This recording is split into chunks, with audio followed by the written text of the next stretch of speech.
প্রিয় সন্দ্বীপবাসী, আপনারা কেমন আছেন? আলহামদুলিল্লাহ একটু জোরে বলা যায় না? কেমন আছেন আপনারা? মাশাআল্লাহ।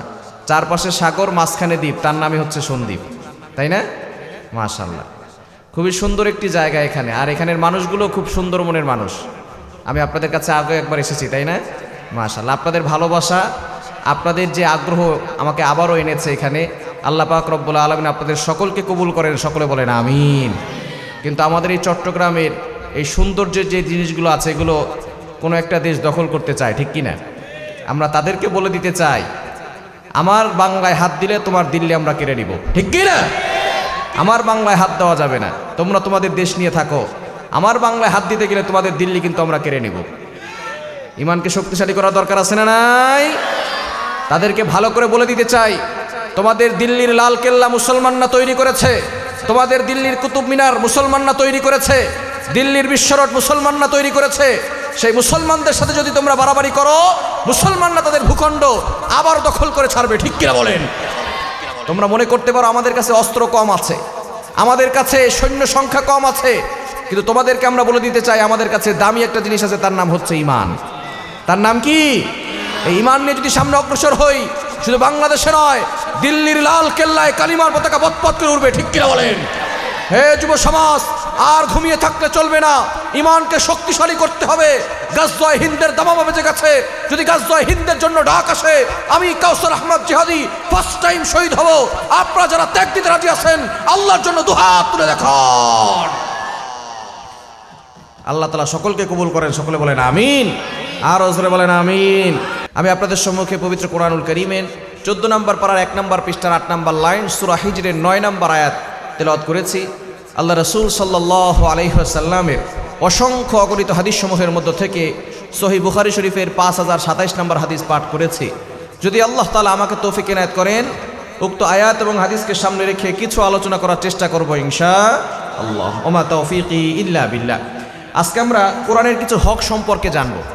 কোরআন হচ্ছে নবীজি সাল্লাল্লাহু আলাইহি সাল্লামের উপরে এমন একটি মুজিজা, যেটা এখনো বাকি আছে, ঠিক কি না? যত নবী এসেছেন, আল্লাহ পাক রব্বুল আলামিন ম্যাক্সিমাম নবীদেরকে মুজিজা দিয়েছেন, অলৌকিক ক্ষমতা দিয়েছেন, কিন্তু তারা দুনিয়া থেকে বিদায় নিয়েছেন, তাদের মুজিজাও শেষ হয়ে গেছে। কিন্তু আমাদের নবী দুনিয়া থেকে বিদায় নিয়েছেন, কিন্তু মুজিজা এখনো শেষ হয় নাই। কি বলেন, মুজিজা কি শেষ হয়েছে? সুলাইমান আলাইহিস সালামকে আল্লাহ তাআলা আংটি দিয়েছেন, এটা ছিল তার মুজিজা। সুলাইমান আলাইহিস সালাম দুনিয়া থেকে বিদায় নিয়েছেন, আংটিকে এখন খুঁজে পাওয়া যাবে? মুসা আলাইহিস সালামকে আল্লাহ পাক রব্বুল আলামিন লাঠি দিয়েছিলেন, ঠিক কি না? এই লাঠি মাটিতে ছেড়ে দিলে বিশাল বড় সাপ হয়ে যেত, বলেন আল্লাহু আকবার। এমন একটা চমৎকার লাঠি দিয়েছিলেন, এই লাঠি আবার পানিতে আঘাত করলে পানির ভিতরে বিশাল বড় রাস্তা হয়ে যেত, বলেন আল্লাহু আকবার। মুসা আলাইহিস সালাম দুনিয়া থেকে বিদায় নিয়েছেন, তার লাঠি কি এখনো আছে? দাউদ আলাইহিস সালামকে আল্লাহ তাআলা অলৌকিক ক্ষমতা দিয়েছিলেন, মুজিজা দিয়েছিলেন, তিনি লোহাকে মোমের মতো গলিয়ে ফেলতে পারতেন। ঈসা আলাইহিস সালামকে আল্লাহ পাক রব্বুল আলামিন অলৌকিক ক্ষমতা দিয়েছিলেন, তিনি মৃত মানুষকে কুম বিইذনিল্লাহ, আল্লাহর অনুমতিতে দাঁড়িয়ে যাও, এটা বললেই তিনি দাঁড়িয়ে যেত, জীবিত হয়ে যেত, বলেন আল্লাহু আকবার। সমস্ত নবীদেরকে আল্লাহ তাআলা মুজিজা দিয়েছেন। আমাদের নবীকে আল্লাহ তাআলা যে মুজিজা দিয়েছেন, প্রায় 1000 থেকে 3000 পর্যন্ত মুজিজা দিয়েছেন, বলেন সুবহানাল্লাহ। এবং নবীজি সাল্লাল্লাহু আলাইহি সাল্লামের কাছে অন্যতম একটি মুজিজার নাম হচ্ছে কোরআন। সেই কোরআন দিয়ে কথা শুনতে রাজি আছি তো ইনশাআল্লাহ? এই কোরআনের হকগুলো আদায় করার দরকার আছে না নাই? এই কোরআনের 6টি হক আছে, 6টি আমাদের দায়িত্ব আছে, যাতে করে আমরা এই হকগুলো আদায় করি। যদি আমরা এই 6টি হক আদায় করতে পারি, এই কোরআন আমাদের জন্য in the day of judgement, কিয়ামতের ময়দানে সুপারিশ করে, আল্লাহর সাথে ডিবেট করে, ঝগড়া করে জান্নাত পর্যন্ত পৌঁছে দিবে, বলেন সুবহানাল্লাহ। জোরে সোরে বলেন না সুবহানাল্লাহ। তাহলে কোরআনের হকগুলো আদায় করার দরকার আছে না নাই? আরো জোরে আছে না নাই? কোরআনের ভিতরে আল্লাহ পাক রব্বুল আলামিন সব কিছু দিয়েছেন, ঠিক কি না? আল্লাহ পাক রব্বুল আলামিন নিজেই বলে দিয়েছেন, 7 নম্বর পারার 11 নম্বর পৃষ্ঠার 7 নম্বর লাইন, সূরা আনামের 38 নম্বর আয়াতে রব্বুল আলামিন বলেন, মা ফাররাতনা ফিল কিতাবি মিন শাই, I have not left anything in the Quran, আমি কোরআনে কোনো কিছু বাকি রাখি নাই, বলেন সুবহানাল্লাহ। একটু জোরে সোরে বলেন না সুবহানাল্লাহ। আল্লাহ পাক রব্বুল আলামিন এই কোরআন নিজেই নাজিল করেছেন, এবং কোরআন হেফাজত করবেন কে? আল্লাহ নিজে বলছেন। 14 নম্বর পারার 1 নম্বর পৃষ্ঠার 8 নম্বর লাইন, সূরা হিজরের 9 নম্বর আয়াতে রব্বুল আলামিন বলেন, ইন্না নাহনু নাযালনা যিকরা ওয়া ইন্না লাহু লাহাফিজুন, I have sent down the Holy Quran, I am Allah.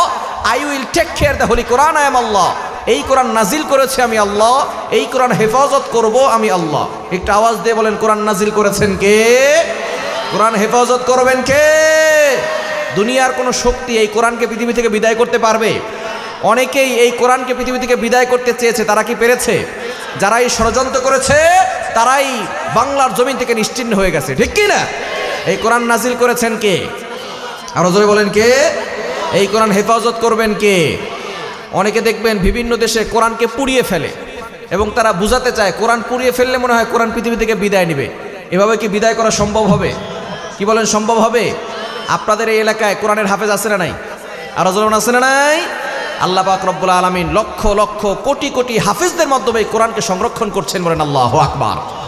ইংল্যান্ডের পার্লামেন্টে একবার স্পিকার কোরআনকে হাতে নিয়ে বলে, আমরা 250 বছর রাজত্ব কায়েম করেছি, কিন্তু আমরা আমাদের রাজত্ব টিকিয়ে রাখতে পারি না একমাত্র কোরআনের কারণে।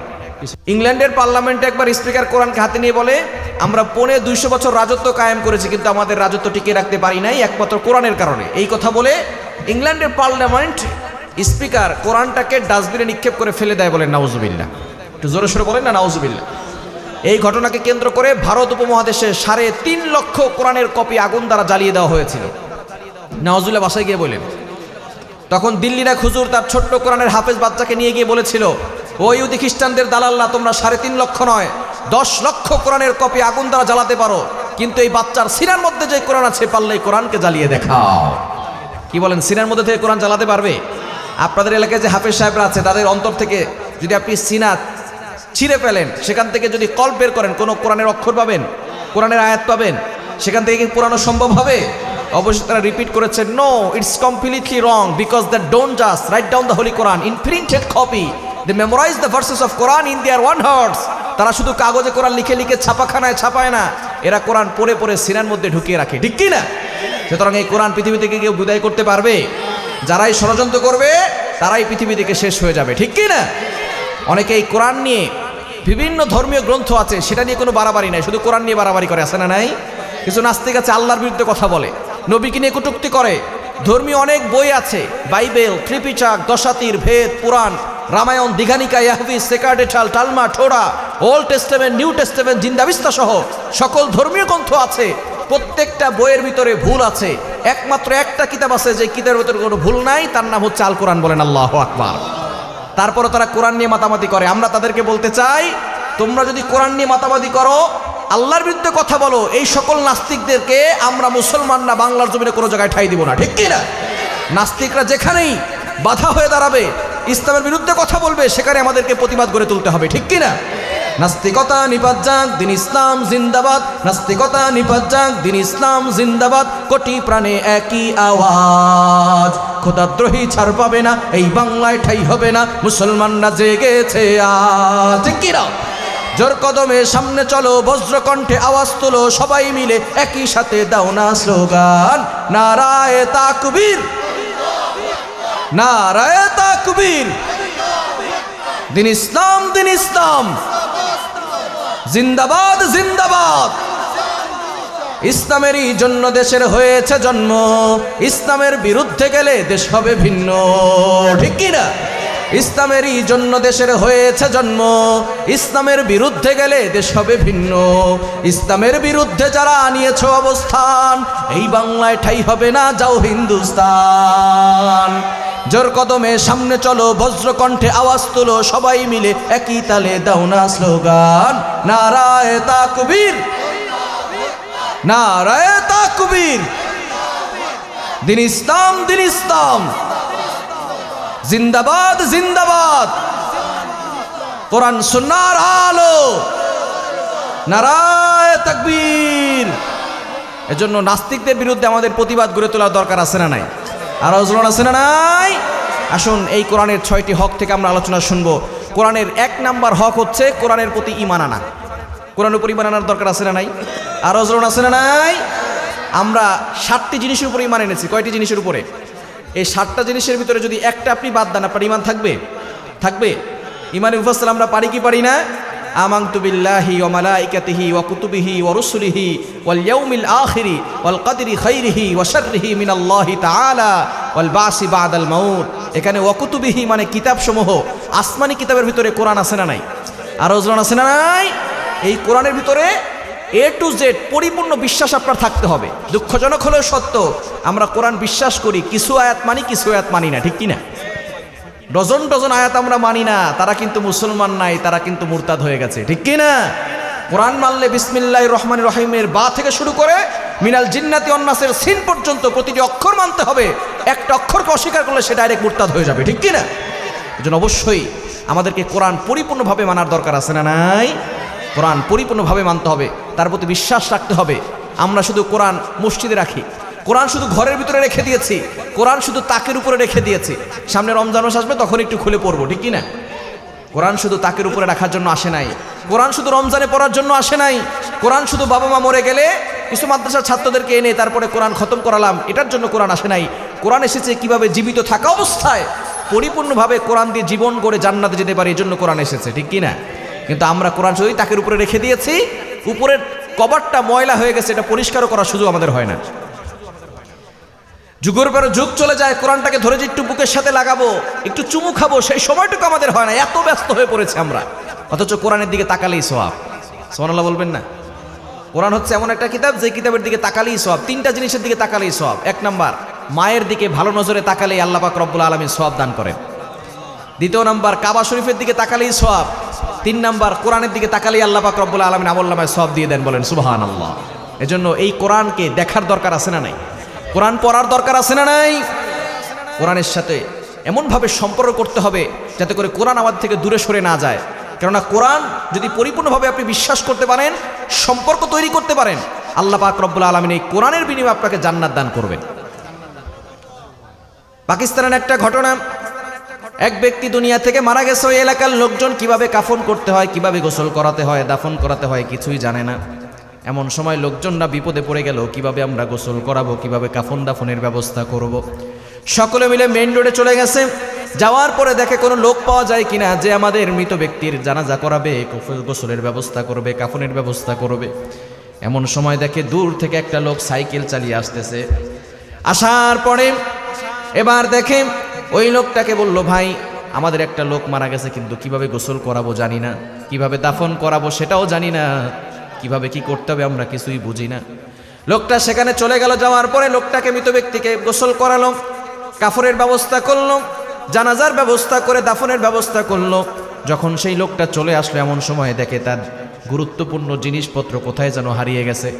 রাস্তায় তন্ন তন্ন করে খোঁজার পরে দেখে কোথাও এই জিনিসপত্র নাই, কোথায় গেল। সর্বশেষে তার মনে পড়েছে, হতে পারে যে এই কবরে তাকে দাফন করা হয়েছে, কবরের ভিতরে এই কাগজপত্র রেখে এসেছি। এবার লোকটা চিন্তায় পড়ে গেল, কি করা যায়। চলে গেল সে এলাকায়, লোকদের কাছে বলল, ভাই তোমাদের উপকার করতে এসে আমার তো বড় ক্ষতি হয়ে গেল, আমার জমির জিনিসপত্র, গুরুত্বপূর্ণ কাগজপত্র সব মনে হয় কবরে রেখে আসছি। এলাকার লোকজন বলতেছে, ভাই তুমি আমাদের উপকার করেছো, কিন্তু তোমার যে ক্ষতি হয়ে গেল, কিন্তু আমরা মুফতি সাহেবের কাছে না গিয়ে, ফতোয়া না নিয়ে তো কবর খনন করতে পারি না। সকলে মিলে চলে গেল মুফতি সাহেবের কাছে। এবার মুফতি সাহেব ফতোয়া দিয়ে দিলেন, যদি কবরের ভিতরে গুরুত্বপূর্ণ কোনো কাগজ থাকে তাহলে কবর খনন করা যাবে, কোনো সমস্যা। এবার সকলে মিলে যখন কবর খনন করা শুরু করলো, খনন করতে দেরি, সাথে সাথে দেখে কবরখানা জান্নাতের বাগান হয়ে গেছে, বলেন সুবহানাল্লাহ। শুধু তাই নয়, কবর থেকে জান্নাতের ঘেরান আসতেছে। এলাকার লোকজন অবাক হয়ে গেল, কি এমন আমল সে করে যে আমলের কারণে তার কবরে দেওয়ার সাথে সাথে কবরটা জান্নাতের বাগান হলো, ফুল বাগিচা হয়ে গেল, আর কবরের ভিতর থেকে জান্নাতের ঘেরান আসা শুরু হলো। কি এমন আমল তার ভিতরে আছে? লোকজন সকলে মিলে তার বাড়িতে চলে গেল। বাড়িতে কেউ নাই, শুধুমাত্র তার কন্যা আছে। কন্যাকে জিজ্ঞেস করলো, মা তোমার বাবা এমন কি আমল করে যেই আমলের কারণে তোমার বাবাকে কবর দেওয়ার সাথে সাথে কবরখানা জান্নাতের বাগান হয়ে গেল? এবার সেই মেয়ে বলতেছে, আমার বাবা তো তেমন কিছুই জানে না, কিছুই পড়তে পারে না, তবে আমার বাবা সারাদিন কাজকর্ম করে আসার পরে সে যখন ঘরে আসে, পবিত্র হয়ে ওযু করার পরে ওই যে তাকের উপর একটা কিতাব আছে, ওই কিতাবটা হচ্ছে কোরআন। এই কোরআনটা খোলার পরে কোরআন পড়তে পারে না, শুধু কোরআনের দিকে তাকায় থাকে আর বলে, এ ভি মেরি রব কি কালাম হায়, A V Sach hi, A V Mary রব কি কালাম হায়, এ ভি সচ হায়। এটাও আমার রবের কথা, এটাও সত্য কথা, এটাও আমার রবের কথা, এটাও সত্য কথা। পড়তে পারে না, শুধু এই কথা বলে বলে শুধু চোখ বুলায় আর হাত দিয়ে নাড়ে আর বলে, এটাও আমার রবের কথা, এটাও সত্য কথা। লোকজন বুঝে ফেললো শুধুমাত্র একটা আমল করেছে, কোরআন পড়তে পারে না, কোরআন প্রতিনিয়ত প্রতিদিন নিয়ম করে একটু খুলে শুধু বলেছে এটা আমার রবের কথা, এটাও সত্য কথা। একটা আমলের কারণে কবর দেওয়ার সাথে সাথে কবর জান্নাতের বাগান হয়ে গেছে। এই সেই কোরআন ধরার দরকার আছে না নাই? সেই কোরআনের সাথে সম্পর্ক তৈরি করার দরকার আছে না নাই? এক নাম্বার আমাদের হক হচ্ছে, আমাদের দায়িত্ব হচ্ছে এই কোরআনের উপরে পরিপূর্ণভাবে বিশ্বাস রাখবো। পারবো তো ইনশাআল্লাহ? দ্বিতীয় নাম্বার আমাদের দায়িত্ব হচ্ছে, আমাদের কোরআনের উপর হক হচ্ছে আমরা এই কোরআনটা শুদ্ধ করে পড়ার চেষ্টা করব। কোরআন শুদ্ধ করে পড়ার দরকার আছে না নাই? আরো জোরে বলেন আছে না নাই? অনেক বাবাজিরা আছেন দাড়িগুলো পেকে গিয়েছে, চুলগুলো সাদা হয়ে গিয়েছে, এখনো কোরআন শুদ্ধ করে পড়তে পারি না, আছে না নাই? আপনার সন্তানকে শুদ্ধ করে কোরআন পড়া শিখানো না, শুদ্ধ করে কোরআন না পড়লে এক নাম্বার সবচেয়ে বড় যে সমস্যা, নামাজ পড়বেন, কোনো নামাজ আল্লাহর কাছে কবুল হবে? নামাজ ভাঙার কারণের ভিতরে এক নাম্বারই হচ্ছে নামাজে অশুদ্ধ পড়া।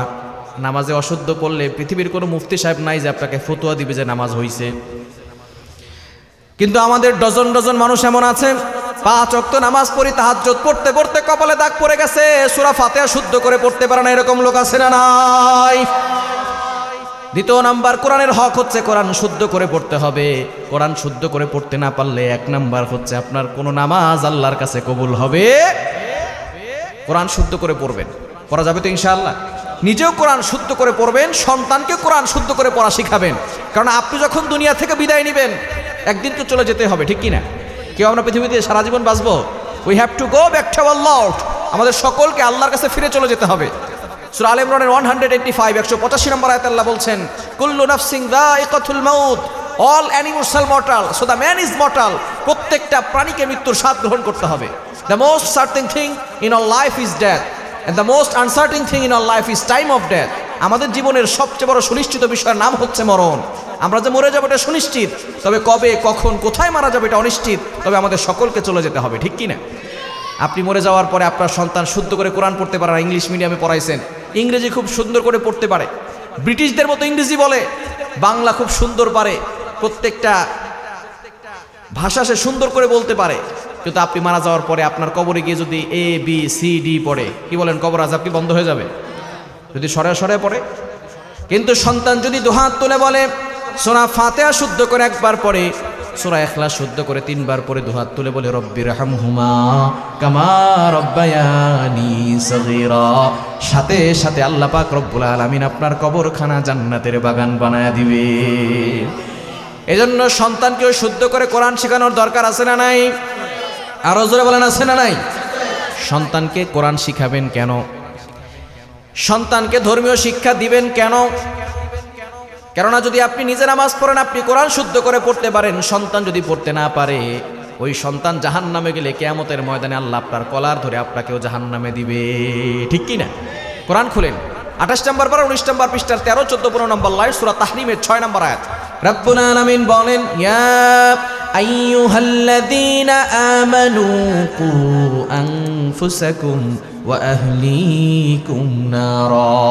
ও ইউ হ্যাভ বিলিভার্স, ইমানদারগণ, কু আনফুসাকুম ওয়া আহলিকুম নারা, save yourself, save your family, তোমরা নিজেরাও বাঁচো, তোমার পরিবারকেও জাহান্নাম থেকে বাঁচাও। আপনি নিজে জাহান্নাম থেকে বাঁচলেন, নিজে আপনি ফজরের সময় ঠান্ডা পানি ওযু করে মসজিদে গেলেন, আপনার কলিজার টুকরা সন্তানের 20 বছর বয়স, 25 বছর বয়স, মেয়েটার 15 বছর বয়স, তাকে আপনি নামাজ পড়তে ডাকলেন না, আপনি মনে করছেন আপনি একা একা জান্নাতে যাবেন। আপনার সন্তান না জাহান্নামে গেলে ওই সন্তানের সাথে সাথে নামাজ পড়েও, রোজা রেখেও, হজ করেও আপনাকেও জাহান্নামে যেতে হবে, ঠিক কি না? এজন্য সন্তানদেরকেও নামাজি বানানোর দরকার আছে না নাই? কোরআন শেখানোর দরকার আছে না নাই? ঈসা আলাইহিস সালামের নাম শুনছেন? শুনছেন না? ঈসা আলাইহিস সালামের বয়স যখন 7 বছর, মতানৈক্য রয়েছে, কেউ বেশি বলেছেন কেউ কম বলেছেন, যখন তার বয়স 7 বছর তখন তার ভাইরা তাকে কূপের মধ্যে ফেলে দিয়েছে। এই ঘটনা আপনারা সকলে জানেন না? ঈসা আলাইহিস সালাম 7 বছর বয়স থেকে বাবার কাছ থেকে হারিয়ে গেলেন। ভালো করে বুঝেন, এখানে শিক্ষণীয় বিষয় আছে। হারিয়ে যাওয়ার পরে তিনি 40 বছরের নবী হলেন। 40 থেকে 7 বাদ দিলে কত হয় বলেন তো? 40 থেকে 7 বাদ দিলে কত? মাশাআল্লাহ 33 বছর। তিনি আবার 10 বছর জেল খাটছেন। 33 আর 10 কত হয়? 43 বছর। এই 43 বছর ধরে বাবা ইয়াকুব আলাইহিস সালামের সাথে ঈসা আলাইহিস সালামের সাথে কোনো সাক্ষাৎ নাই। এদিকে 43 বছর পরে ঈসা আলাইহিস সালাম জেল খাটার পরে মিশরের ফুড মিনিস্টার হয়ে গেছে, খাদ্য মন্ত্রী হয়ে গেছে, এদিক দিয়ে বাবা কাঁদতে কাঁদতে সন্তানের জন্য চক্ষু দুটো অন্ধ করে ফেলেছেন। এখন একটা প্রশ্ন, হুজুর ঈসা আলাইহিস সালাম চাইলেই তো বাবার কাছে খবর পাঠাতে পারতেন যে আমি মিশরে আছি, ভালো আছি, আমি মন্ত্রী হয়েছি, এটা তো চাইলে বলতে পারতেন, তাই না? বলেন নাই কেন? অথবা আল্লাহ পাক রব্বুল আলামিন তো বলতে পারতেন জিবরাইল সালামকে, জিবরাইল যাও আমার ইয়াকুবকে কানতে নিষেধ করো, ইউসুফ ঠিক আছে তাকে বলে দাও। আল্লাহও বলেন নাই, ঈসা আলাইহিস সালামকে বলতেও নিষেধ করেছেন।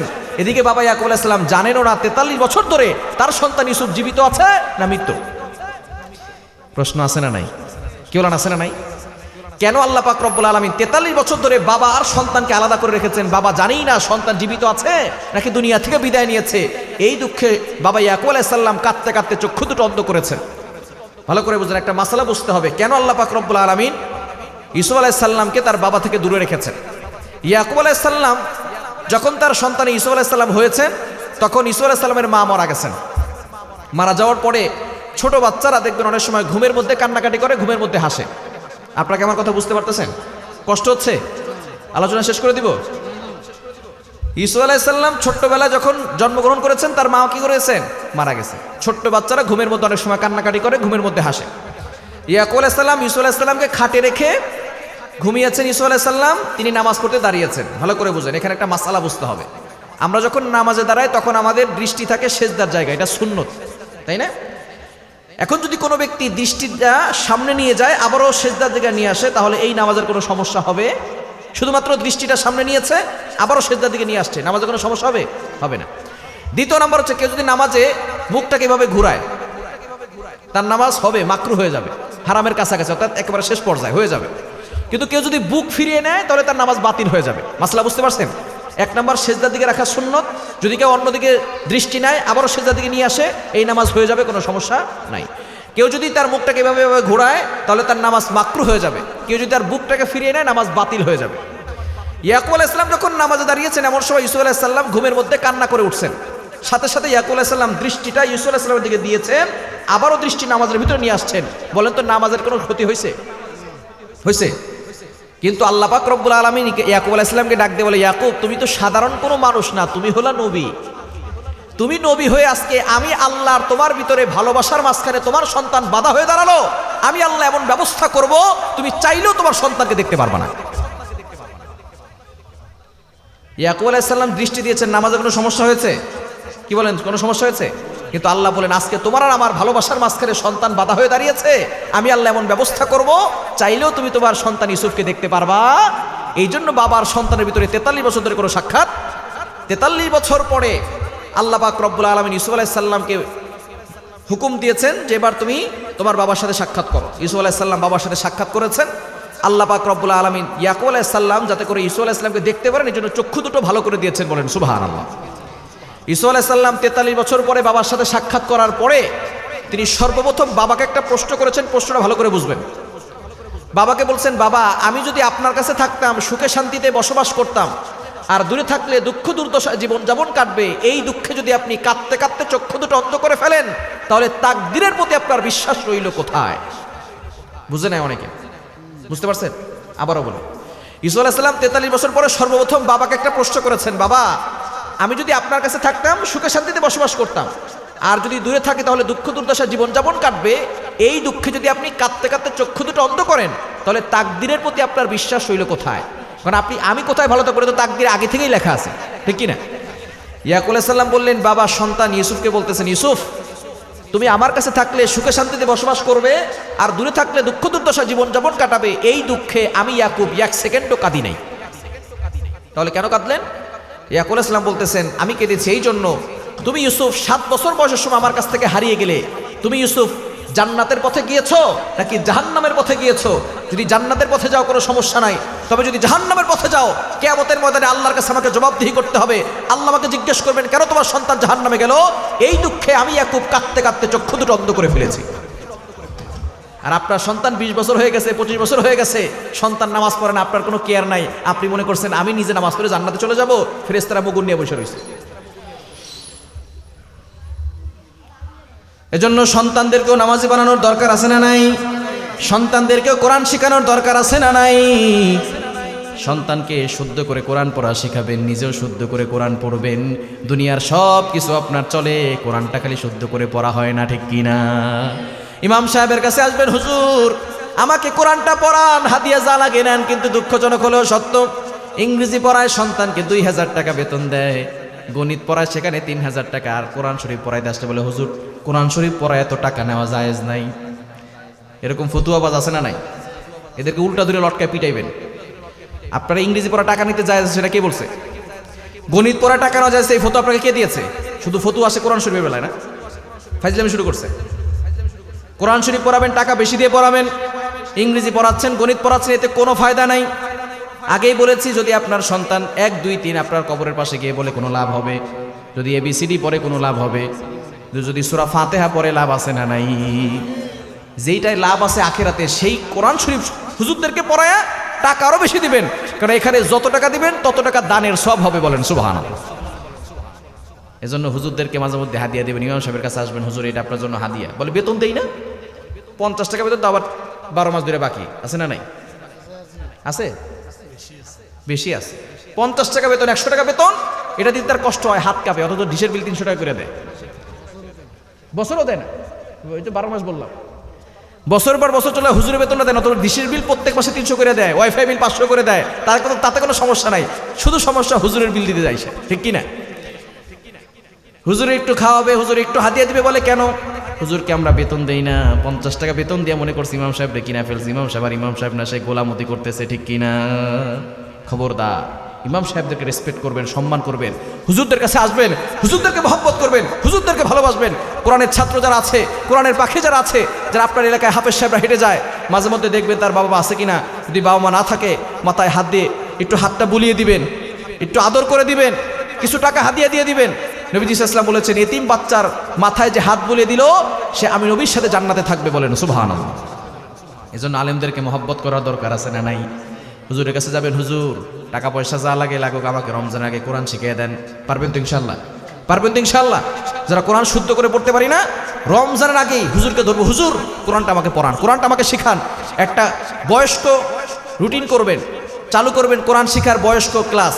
এটা চালু করার পরে প্রতিদিন 1 ঘন্টা সময় দিয়ে, হয়তো এশারের পরে অথবা মাগরিবের পরে আপনারা কোরআন পড়া শিখবেন। পারবেন তো ইনশাআল্লাহ? কোরআন পড়লে আপনার লাভ না আমার লাভ? কার লাভ? কার লাভ?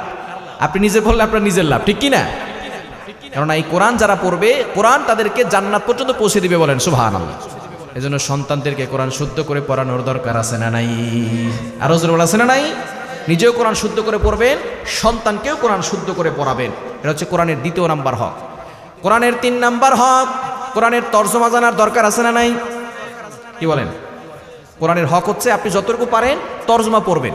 রমজান মাস আসলে শুধু আমরা কোরআন খতম দেই, আমরা একটু তর্জমা পড়ার চেষ্টা করবো। আমরা মনে করছি তর্জমার দায়িত্ব তো হুজুরা নিছে, হুজুরা শুধু তর্জমা করবে, আমরা তর্জমা পড়বো কেন? কোরআন কি শুধু হুজুরদের জন্য নাকি আপনাদের জন্য? কোরআন তর্জমা করবেন, নিজে নিজে পড়বেন, না বুঝলে হুজুর কাছে যাবেন, হুজুর আমাকে এটা বুঝিয়ে দেন, আমি এটা বুঝি নাই। কোরআনের তর্জমা পড়া যাবে তো ইনশাআল্লাহ? অর্থ দেখে তারপর আমরা কোরআন শেখার চেষ্টা করব। তাহলে কি হবে? আপনি যখন নামাজে দাঁড়াবেন, তখন সূরা ফালাক পড়তেছেন, সূরা নাস পড়তেছেন, আপনি অর্থ দিকে খেয়াল করবেন, দেখবেন নামাজে মনোযোগ আপনার বাহিরে যাবে না, ঠিক কি না? অর্থের দিকে খেয়াল করবেন। আমরা অনেকে নামাজ পড়তে দাঁড়াই কিন্তু মনোযোগ থাকে বাহিরে। আপনি নামাজ পড়তে দাঁড়িয়েছেন ইমাম সাহেবের পিছনে, কিন্তু আপনার মনটা চলে গেছে মসজিদের বাহিরে, মনটা চলে গেছে সংসারের কাজে, মনটা চলে গেছে দোকানের কাজে। ইমাম সাহেবও জানে না, পাশের লোকটাও জানে না, একজন জানেন, তিনি কে? আরো জোরে বলেন, তিনি কে?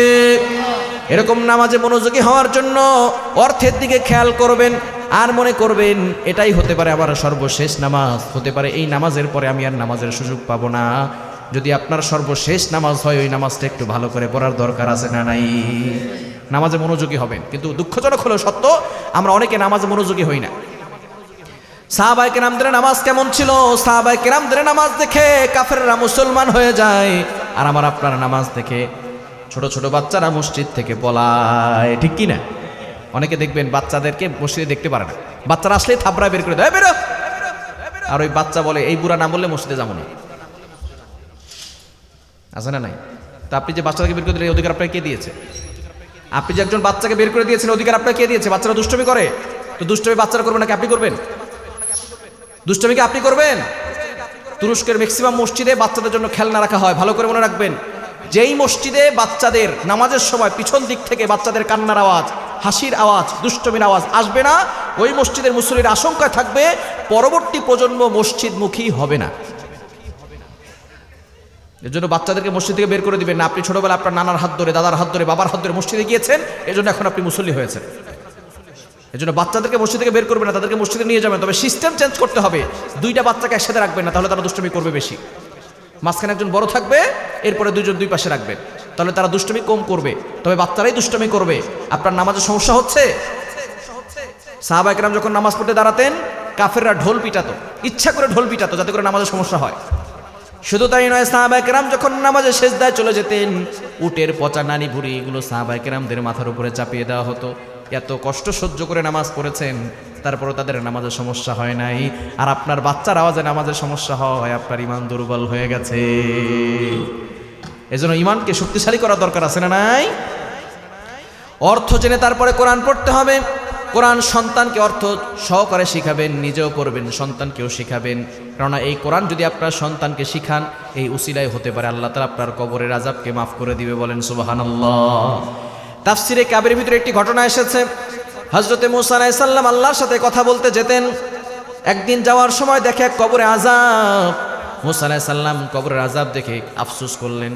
আল্লাহর সাথে কথা বলে ফেরার পরে দেখেন সেই কবরে কোনো আযাব নাই, কবর থেকে জান্নাতের ঘেরান আসতেছে। বলেন সুবহানাল্লাহ। মূসা আলাইহিস সালাম অবাক হয়ে গেলেন, যাওয়ার সময় দেখলাম কবরে আযাব, আসার সময় দেখি কবরে কোনো আযাব নাই, কবর থেকে জান্নাতের ঘেরান। এবার মূসা আলাইহিস সালাম কবরবাসীকে জিজ্ঞেস করলেন, ও কবরবাসী, কোন কারণে তোমার কবরে আযাব হলো? কোন কারণে কবরের আযাব বন্ধ হয়ে গেলে কবর জান্নাতের বাগান হয়ে গেল? আল্লাহ পাক রব্বুল আলামিন কবরবাসীর জবান খুলে দিলেন। কবরবাসী এবার কথা বলা শুরু করলো। অনেকে বলবে, হুজুর মৃত ব্যক্তি কথা বলতে পারে নাকি? যে আল্লাহ সামান্য গোস্তের টুকরা জিহ্বার ভিতরে কথা বলার শক্তি দিতে পারেন, সে আল্লাহকে মৃত ব্যক্তি কথা বলার শক্তি দিতে পারেন না? আল্লাহ তাকে কথা বলার শক্তি দিয়েছেন। সেবার ডাক দিয়ে বলতেছে, আল্লাহর পয়গম্বর, আমি দুনিয়াতে অপকর্ম করেছি, গুনাহ করেছি, কিন্তু যখন আমি দুনিয়া থেকে বিদায় নিব, তখন আমার স্ত্রীর গর্ভে সন্তান ছিল। আমি আমার স্ত্রীকে ওসিয়ত করেছি, এই সন্তান যখন দুনিয়াতে আসবে, সে যখন বড় হবে তাকে মাদ্রাসায় ভর্তি করিয়ে দিবে। আমি দুনিয়া থেকে বিদায় নিলাম, সন্তান যখন জন্ম হলো, আস্তে আস্তে সন্তান বড় হয়ে গেল। এবার মা মা বলে ডাক দেয়। আমার স্ত্রী আমার ওসিয়ত অনুযায়ী আমার সন্তানকে মাদ্রাসায় ভর্তি করিয়ে দিয়েছে। মাদ্রাসার হুজুর তাকে পড়ানো শুরু করছে, পড়ো বাবা, বিসমিল্লাহির রহমানির রহিম। ছোট্ট অবুঝ বাচ্চাটি পড়া শুরু করলো, বিসমিল্লাহির রহমানির রহিম। পরম করুণাময় আল্লাহর নামে শুরু করেছি, যিনি রহমান, যিনি রহিম। এই কথা বলতে দেরি সাথে সাথে আল্লাহর ইশকে ধাক্কা লেগে গেছে। আল্লাহ পাক রব্বুল আলামিন ডাক দিয়ে বলেন, ও ফেরেশতারা, তার বাবা অপরাধ করেছে, অপকর্ম করেছে, যার কারণে তার কবরে আযাব হচ্ছে। কিন্তু তার ছোট্ট সন্তান অবুঝ বাচ্চাটিকে বলে এসেছে তার স্ত্রীকে মাদ্রাসায় দিতে। এই অবুঝ বাচ্চাটি আজকে আমাকে রহমান বলে ডাক দিয়েছে, আজকে আমাকে মেহেরবান বলে ডাক দিয়েছে, আজকে আমাকে রহিম বলে ডাক দিয়েছে, আজকে আমাকে দয়াময় বলে ডাক দিয়েছে। সুতরাং অবুঝ বাচ্চাটি যেহেতু আমাকে রহমান বলে ডাকলো, রহিম বলে ডাকলো, এই উসিলায় তার বাবার কবরখানা আমি জান্নাতের বাগান বানায়া দিলাম। এজন্য সন্তানকে মাদ্রাসায় পড়ানোর দরকার আছে না নাই? আরো জোরে বলেন, আছে না নাই? আমি বলছি না আপনার সন্তানকে হাফেজ বানাতেই হবে, মুফতি বানাতেই হবে। নো, আমাদের ডক্টর দরকার, ইঞ্জিনিয়ার দরকার, পাইলট দরকার, সব কিছু আমাদের দরকার। তবে সন্তানকে আগে মুসলমান বানানোর দরকার আছে না নাই? আরো জোর আছে না নাই? আপনার সন্তানকে ইংলিশ মিডিয়ামে পড়াচ্ছেন, বিজ্ঞান পড়াচ্ছেন, বিজ্ঞানের ম্যাক্সিমাম টিচার হচ্ছে নাস্তিক। ম্যাক্সিমাম টিচার কি বলেন? ম্যাক্সিমাম টিচার কি? নাস্তিক। আপনার সন্তানকে উল্টা পাল্টা যুক্তি দিয়ে আপনার সন্তানকে নাস্তিক বানিয়ে ছাড়বে। আপনার সন্তান যদি নাস্তিক হয়ে যায়, সে কি জান্নাতে যেতে পারবে? কি বলেন, জান্নাতে যেতে পারবে? জান্নাতে যেতে পারবে না। এজন্য যাতে করে আপনার সন্তান ধর্মীয় শিক্ষা কিছুটা হলেও পারে, কোরআনের তর্জমা কিছুটা হলেও পারে, কোরআনের শিক্ষা তার ভিতরে থাকে, তাহলে সে যেখানেই থাকুক না কেন সে সকল অন্যায় কাজ থেকে বাঁচতে পারবে। ঠিক কি না? বিজ্ঞান পড়াচ্ছেন, বিজ্ঞানের ম্যাক্সিমাম টিচার হচ্ছে নাস্তিক। বিজ্ঞান আপনার সন্তানকে উল্টা পাল্টা যুক্তি দিয়ে নাস্তিক বানিয়ে ছাড়বে। বিজ্ঞান আপনার সন্তানকে পড়াবে যে বিজ্ঞান মেরাজ বিশ্বাস করে না। বর্তমানে বিজ্ঞান কি করে না? মেরাজকে বিশ্বাস করে না। নবী সাল্লাল্লাহু আলাইহি ওয়াসাল্লামের মেরাজকে যদি কেউ বিশ্বাস না করে, ঈমান থাকবে? কি বলেন, ঈমান থাকবে? ঈমান থাকবে না, হারিয়ে যাবে। নবী সাল্লাল্লাহু আলাইহি ওয়াসাল্লাম মেরাজ করেছেন, এটা কোরআন হাদিস দ্বারা প্রমাণিত। ঠিক কি না? আল্লাহ তাআলা নিজে বলছেন 15 নম্বর পারার 1 নম্বর পৃষ্ঠার 3 নম্বর লাইন সূরা বানী ইসরাঈলের 1 নম্বর আয়াতে রব্বুল আলামিন বলেন সুবহানাল্লাযী ইসরা বিআবদিহি লাইলাম মিনাল মাসজিদিল হারাম ইলাল মাসজিদিল আকসা। মসজিদে হারাম থেকে মসজিদে আকসা পর্যন্ত এটাকে বলা হয় ইসরা, সেখান থেকে উর্দু ভ্রমণ এটাকে বলা হয় মেরাজ। নবীজিকে মেরাজ করিয়েছেন কে? আরো জোরে বলেন কে? এখন যদি কেউ অস্বীকার করে তাহলে তার ঈমান থাকবে? বিজ্ঞান নবীজির মেরাজকে অস্বীকার করে না। আবু জাহেল বিশ্বাস করতো না কেন? দূরত্বের কারণে। তখন কাবা শরীফ থেকে মসজিদে আকসায় যেতে সময় লাগতো 40 দিন, 80 দিনের রাস্তা। নবীজি সাল্লাল্লাহু আলাইহি সাল্লাম যখন এসে বলেন আমি মেরাজ করেছি, আল্লাহ আমাকে মেরাজ করিয়েছেন, আবু জাহেল বিশ্বাস করে নাই। আবু জাহেল বলে মুহাম্মদ পাগল হয়ে গেছে। বলেন নাউজুবিল্লাহ। 40 দিন 80 দিনের রাস্তা মুহাম্মদ এক রাতে কিভাবে পার হলো? মুহাম্মদ পাগল হয়ে গেছে। আবু বকর রাদিয়াল্লাহু তাআলা আনহুকে ডাক দিয়ে বলেন, ও আবু বকর, শুনছো নাকি তোমার নবী কি বলে? বলে কি বলেছে? তোমার নবী নাকি এক রাতেই কাবা শরীফ থেকে মসজিদ আকসায় গিয়েছে, যেখানে 80 দিনের রাস্তা এক রাতেই পার হয়েছে। আবার জান্নাত দেখেছে, জাহান্নাম দেখেছে। তোমার নবী যে মিথ্যা বানোয়াত কথা বলছে। আবু বকর রাদিয়াল্লাহু তাআলা আনহু বলেন, যদি আমার নবী তার মুখ থেকে বলে থাকে আমি 100% সত্য বলে বিশ্বাস করেছি। নবীজি বলেন, আজকে থেকে তুমি আর আবু বকর নও, তোমার নাম আবু বকর সিদ্দিক হয়ে গেছে, তুমি সবচেয়ে বড় সত্যবাদী হয়ে গেছো। সেদিন থেকে তিনি সিদ্দিক নাম উপাধি পেয়েছেন। বলেন আল্লাহু আকবার।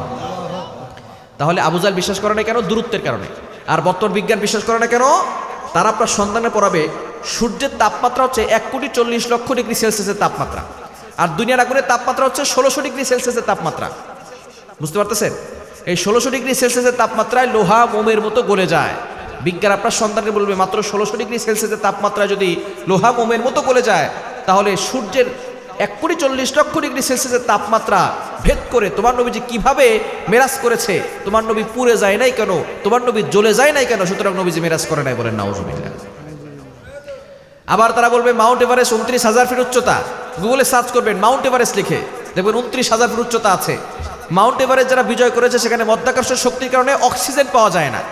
যারা বিজয় করেছে তারা পিছনে অক্সিজেন নিয়ে তারপর উপরে উঠেছে। বিজ্ঞান আপনার সন্তানকে বলবে মাত্র 29,000 ফিট উপরে উঠতে গেলেই অক্সিজেন লাগে। তোমার নবী যে মেরাজ করেছে, তোমার নবী অক্সিজেন কোথায় পেয়েছে? সুতরাং নবীজি মেরাজ করে নাই। বলেন নাউজুবিল্লাহ। জোরে সোরে বলেন না নাউজুবিল্লাহ। এই বিজ্ঞানকে তাদেরকে যুক্তি দিয়ে দলিল দেওয়ার দরকার আছে না নাই?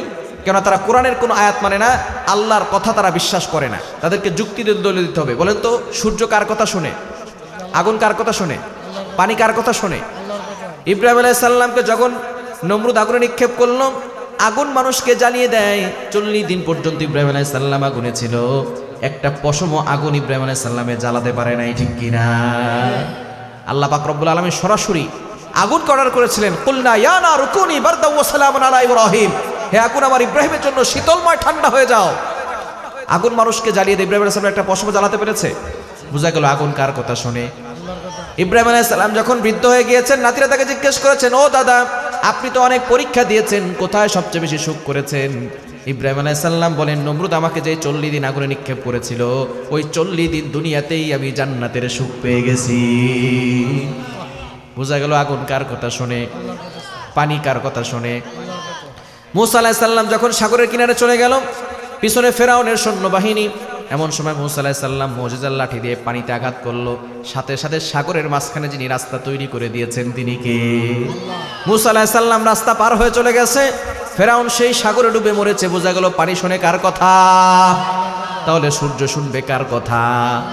বিজ্ঞান বিশ্বাস করে না। বিজ্ঞানকে যুক্তি দিয়ে দলিল দিতে হবে। তারা বলে মাউন্ট এভারেস্ট 29,000 ফিট উচ্চতা, সূর্যের তাপমাত্রা 1,40,00,000 ডিগ্রি সেলসিয়াস। এগুলো ভেত্র নবীজি কিভাবে গিয়েছেন আমরা তাদেরকে বলতে চাই।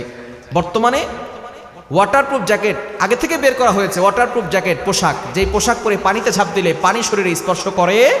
ইউটিউবে সার্চ করে দেখবেন ওয়াটারপ্রুফ পোশাক। আবার বর্তমানে ফায়ারপ্রুফ জ্যাকেট বের হয়েছে, যেই পোশাক পরে আগুনে ঝাঁপ দিলে আগুন শরীরে স্পর্শ করে। তো বিজ্ঞান যদি বর্তমান যুগে এসে ফায়ারপ্রুফ জ্যাকেট বের করতে পারে, আমার আল্লাহ 1000 বছর আগে আমার নবীকে সেরকম ফায়ারপ্রুফ জ্যাকেট পরিয়ে সূর্যের তাপমাত্রা ভেদ করে মেরাজ করিয়েছেন। বলেন আল্লাহু আকবার। তারা বলে মাউন্ট এভারেস্ট 29,000 ফিট উচ্চতা, সেখানে গেলে অক্সিজেন লাগে। তোমার নবী অক্সিজেন কোথায় পেয়েছে? আমরা তাদেরকে বলতে চাই, মায়ের পেটের ভিতরে বাচ্চা প্রথম 4 মাস মরা থাকে। কয় মাস? কয় মাস মরা থাকে? 4 মাস। 40 দিন পর পর বাচ্চার গেট আপ চেঞ্জ হয়। প্রথম 40 দিন পানি, তারপরে 40 দিন রক্ত, তারপরে 40 দিন গোশতের টুকরা, 40 দিন 40 দিন 40 দিন 120 দিন পরে আল্লাহ ওই বাচ্চার ভিতরে রূহটাকে ফুঁকে দেন, বলেন সুবহানাল্লাহ। প্রথম 4 মাস তো বাচ্চা মরা ছিল, পরের 5 থেকে 6 মাস মায়ের পেটের ভিতরে বাচ্চা থাকে পানির ভিতরে। এটা কি আপনারা জানেন? যারা ডক্টর আছেন তারা জানেন, যারা ডক্টর না জিজ্ঞেস করবেন। মায়ের পেটের ভিতরে বাচ্চা থাকে পানির ভিতরে, যার কারণে মা নড়াচড়া করলে বাচ্চার কোনো সমস্যা হয়। প্রথম 4 মাস তো বাচ্চা মরা ছিল, পরের 5 থেকে 6 মাস মায়ের পেটের ভিতরে ওই ছোট্ট বাচ্চাটিকে পানির ভিতরে অক্সিজেন দিয়েছেন কে? আর কে? বিজ্ঞান বলবে সন্তানের সাথে নাভির সাথে মায়ের সাথে নাভির কানেকশন আছে, সেখান থেকে অক্সিজেন নিয়েছে। আমরা বলবো ঠিক আছে, তোমাদের যুক্তি মেনে নিলাম। তাহলে বলো, মুরগির যে ডিম দেয়, ডিমের ভিতরে মুরগির বাচ্চা জীবিত থাকে কি থাকে না? আর থাকে কি থাকে না? ওই ডিমের ভিতরে মুরগির বাচ্চাকে অক্সিজেন দিয়েছেন কে? যে আল্লাহ ডিমের ভিতরে মুরগির বাচ্চাকে অক্সিজেন দিতে পারেন, যে আল্লাহ মায়ের পেটের ভিতরে 5 থেকে 6 মাস ছোট্ট বাচ্চাটিকে পানির ভিতরে অক্সিজেন দিয়ে বাঁচিয়ে রাখতে পারেন, সে আল্লাহ আমার নবীকে 29,000 ফিট নয় 7 আসমান ভেদ করিয়ে অক্সিজেন দিয়ে মেরাজ করিয়েছেন, বলেন আল্লাহু আকবার।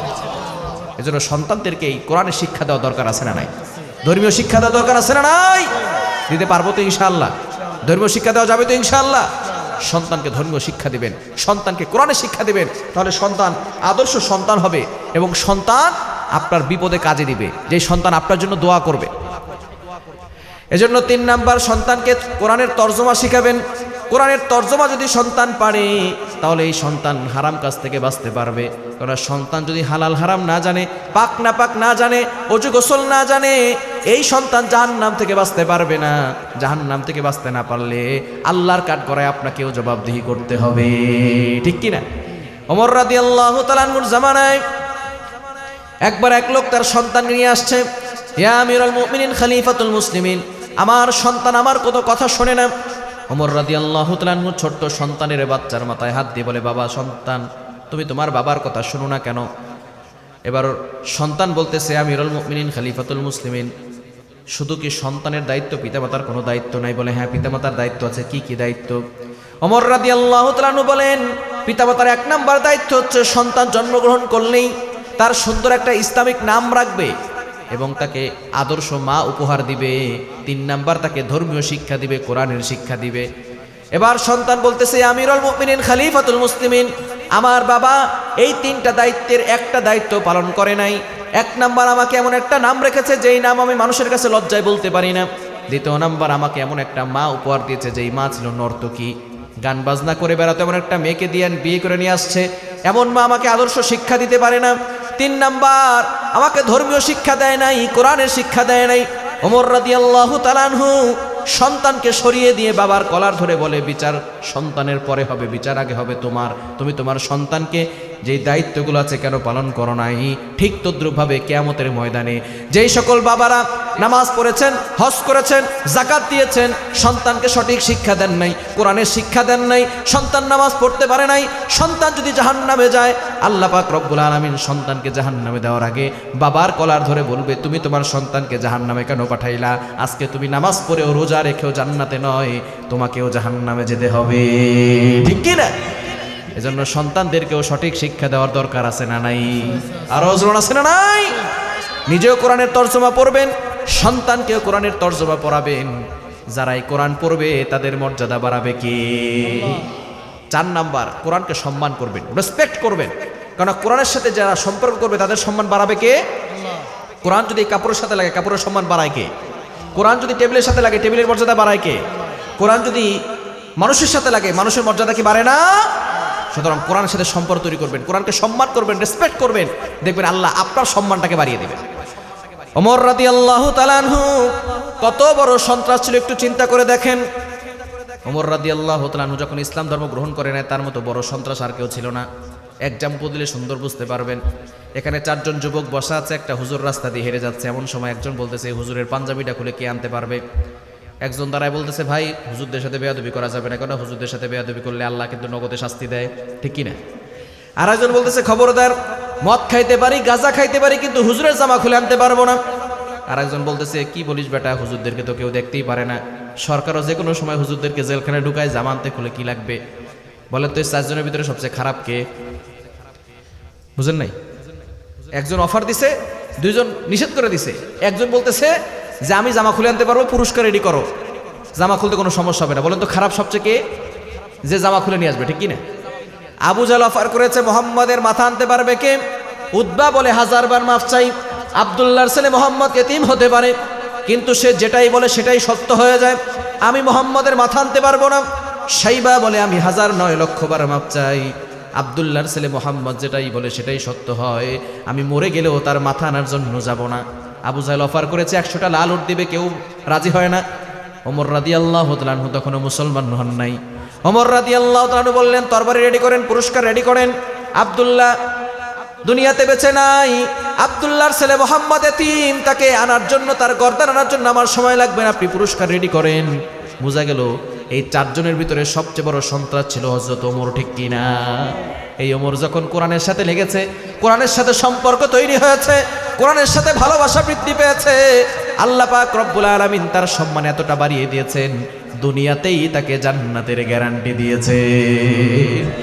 ওমর রাদিয়াল্লাহু তাআলা আনহু একবার রাস্তা দিয়ে হেঁটে যাচ্ছিলেন, তখন তিনি খলিফা। এমন সময় একটা মাঠের পাশ দিয়ে যাওয়ার সময় তিনি হাউমাউ করে কান্না শুরু করলেন আর বললেন, আমি এই মাঠে উট চড়াতাম, আমার বাবা আমাকে অনেক বকাঝকা করতো, আমার বাবা আমাকে মূর্খ বলে বা গালি দিত, সকলে আমাকে আহমক বলতো। রোদের কারণে আমি যখন উট চড়াতাম, উটের পিছনে বসতাম, উট আমার মাথার উপরে পায়খানা করে দিত, পেশাব করে দিত, আমি সেই পায়খানা নিয়ে মক্কার অলিতে গলিতে ঘুরতাম, মানুষ আমাকে বলদ বলতো, মানুষ আমাকে বোকা বলতো, মানুষ আমাকে আহাম্মক বলতো। সেই ওমর যখন আমি কোরআনের সাথে লেগেছি, আল্লাহ আমাকে এত ক্ষমতা দিয়েছে, আমি অর্ধ পৃথিবী শাসন করতে পারছি, বলেন আল্লাহু আকবার। তো কোরআনের সাথে লাগলে সম্মান কমে না বাড়ে? কি বলেন, কমে না বাড়ে?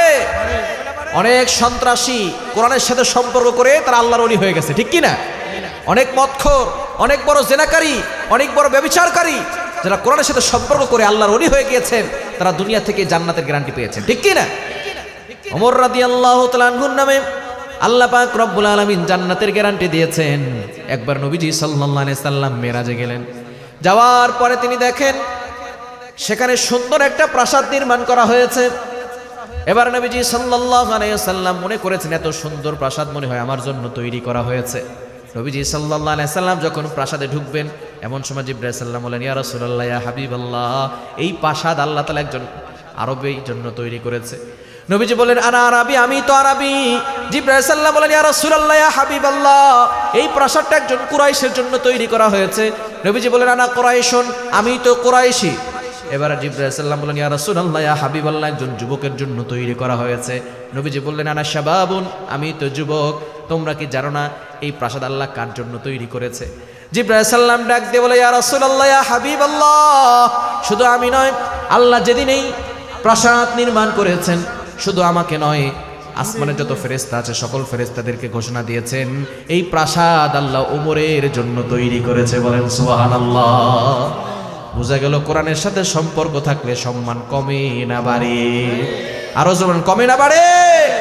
অ্যাটাচমেন্ট উইথ দ্য কোরআন, কোরআনের সাথে সম্পর্ক রাখতে হবে। কোরআনের সাথে যত বেশি সম্পর্ক রাখবেন তত বেশি আল্লাহ পাক রব্বুল আলামিন আপনার সম্মান বাড়াবে, ঠিক কি না? এজন্য কোরআনের সাথে সম্পর্ক রাখতে হবে। 4 নাম্বার, কোরআনকে সম্মান দিতে হবে। কোরআনকে যারা এই সম্মান দিয়েছে তারা এই দুনিয়াতে দামি হয়েছে, ঠিক কি না? কোরআনের সাথে যত বেশি সম্মান দিবেন তত বেশি আপনি ভালো থাকতে পারবেন এবং এই কোরআন আপনাকে জান্নাত পর্যন্ত পৌঁছে দিবে, বলেন সুবহানাল্লাহ।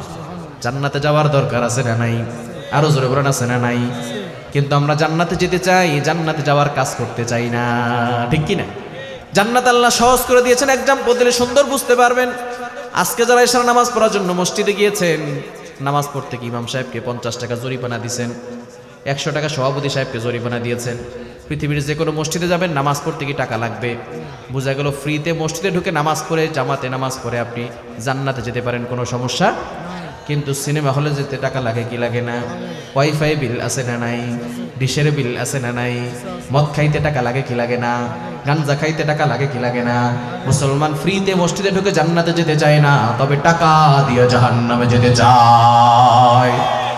আল্লাহ পাক রব্বুল আলামিন জান্নাতকে সহজ করে দিয়েছেন, ওই জান্নাতে যাওয়ার দরকার আছে না নাই? জান্নাতে যেতে হলে কোরআনের সাথে সম্পর্ক তৈরি করার দরকার আছে না নাই? কোরআন থাকবে যেখানে, আমরা থাকতে পারবো তো ইনশাআল্লাহ। আপনার পীর বলে এক কথা, কোরআন বলে ভিন্ন কথা। কোরআন বাদ না পীর বাদ? কে বাদ? অনেক গোরামি আছে, বলে না পীর রে বাদ দেওয়া যাবে না, কোরআন বাদ হইলে বাদ হোক, পীর আমাদের থাকতেই হবে, আছে না নাই? পীর যদি কোরআনের বিরুদ্ধে কথা বলে তার বিরুদ্ধে কথা বলা দরকার আছে না নাই? আপনার বাবা বলে এক কথা, কোরআন বলে ভিন্ন কথা, কোরআন বাদ না বাবা বাদ, বাবারে বাদ দিয়ে দিবেন, বাবাই বাদ। ইব্রাহিম আলাইহিস সালাম বাদ দেন নাই? ইব্রাহিম আলাইহিস সালামের বাবা আজর অগ্নি পূজা করতো, ইব্রাহিম আলাইহিস সালাম বাবার কথা শুনছে নাকি আল্লাহর কথা শুনছে? বাবা যদি কোরআনের বিরুদ্ধে কথা বলে সেই বাবার বিরুদ্ধে যেতে হবে, ঠিক কি না?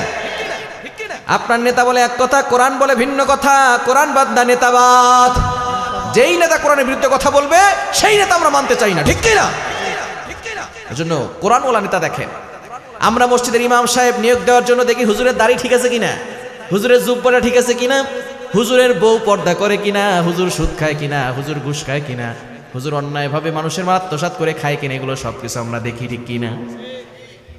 কিন্তু নেতা নির্বাচন করার সময় দেখি না লোকটা সুদ খায় কিনা। আবার স্লোগান দেয়, আমার নেতার চরিত্র ফুলের চেয়েও পবিত্র, ঠিক কিনা? নামাজ পড়ানো 1 ওয়াক্ত, গাঞ্জা খায় 5 ওয়াক্ত। এই নেতার পিছনে যুবকরা দৌড়ায় 500 টাকার লোভে আর একজনের সাথে টেন্ডারবাজি করে, ঠিক কিনা? এইরকম চামচামি বাদ দেন। যুবক ভাইয়ের আল্লাহ তাআলা শক্তি দিয়েছেন, আল্লাহর জন্য কষ্ট করেন, পরিশ্রম করে খান। নেতার পিছনে দৌড়ে চামচামি কইরা মানুষকে কষ্ট দিয়া আপনি কখনো জান্নাতে যেতে পারবেন না, ঠিক কি না? আল্লাহ যে শক্তি দিয়েছেন, চামচামি করার দরকার নাই। আপনি খালেদ বিন ওলীদের মতো হন, আপনি পরিশ্রম করেন, হালাল ভাবে উপার্জন করেন। যখন ইলেকশনের সময় আছে তখন আমরা 500 টাকা ইমান বিক্রি করে দিই।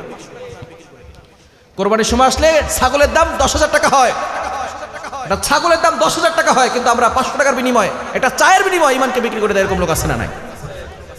খবরদার, কোরআনকে সম্মান করেন, কোরআনের সাথে থাকেন। কোরআন দুনিয়াতেও আপনার সম্মান বাড়াবে, আখিরাতেও আপনার সম্মান বাড়াবে, ঠিক কি না? আমরা এই কোরআন সম্মান দিতে জানি না, কোরআনের কিছু আয়াত মানি আবার কিছু আয়াত মানি না, ঠিক কি না? অনেকে দেখবেন যেটা ভালো লাগে সেটা মানে, যেটা ভালো লাগে না সেটা মানে না। কোরআনে পর্দার বিধান আছে না নাই? নিজের মেয়েটাকে যে বিপদভাবে ঘর থেকে বের করেন, হুজুর বললে হুজুরের চাকরি শেষ, ঠিক কি না? তা আপনি কোরআন মানলেন কই? কোরআন কোথায় মেনেছেন আপনি? কোরআনের বিসমিল্লাহর বা থেকে শুরু করে মিনাল জিন্নাতি ওয়ান নাসের সিন পর্যন্ত প্রত্যেকটা অক্ষর মানতে হবে। পর্দার ব্যাপারে কথা বলে দেখি আপনার চেহারা দিকে তাকানো যায় না। পর্দার ব্যাপারে কথা বললে আপনার চেহারা দিকে তাকানো যায় না, চেহারা কালা হয়ে যায়, মনে করতে হুজুর মনে আমারে বলতেছে। হুজুর আপনাকে বলবে কেন? হুজুর কোরআনের কথা বলতেছে, ঠিক কি না? কোরআন আল্লাহ তাআলা নিজে বলে দিয়েছেন, কোরআন খুলেন 22 নম্বর পারা 1 নম্বর পৃষ্ঠা, এখানে 1 থেকে 15 নম্বর লাইন, সূরা আহজাবের 32, 33, 34, 35, এই 4টা ভালো করে পড়বেন আজকে বাসায় গিয়ে।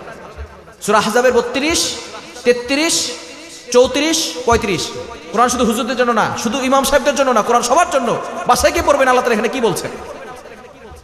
আর আপনি আপনার মেয়েটাকে কিভাবে পর্দা করাচ্ছেন, আপনার স্ত্রীকে কিভাবে পর্দা করাচ্ছেন।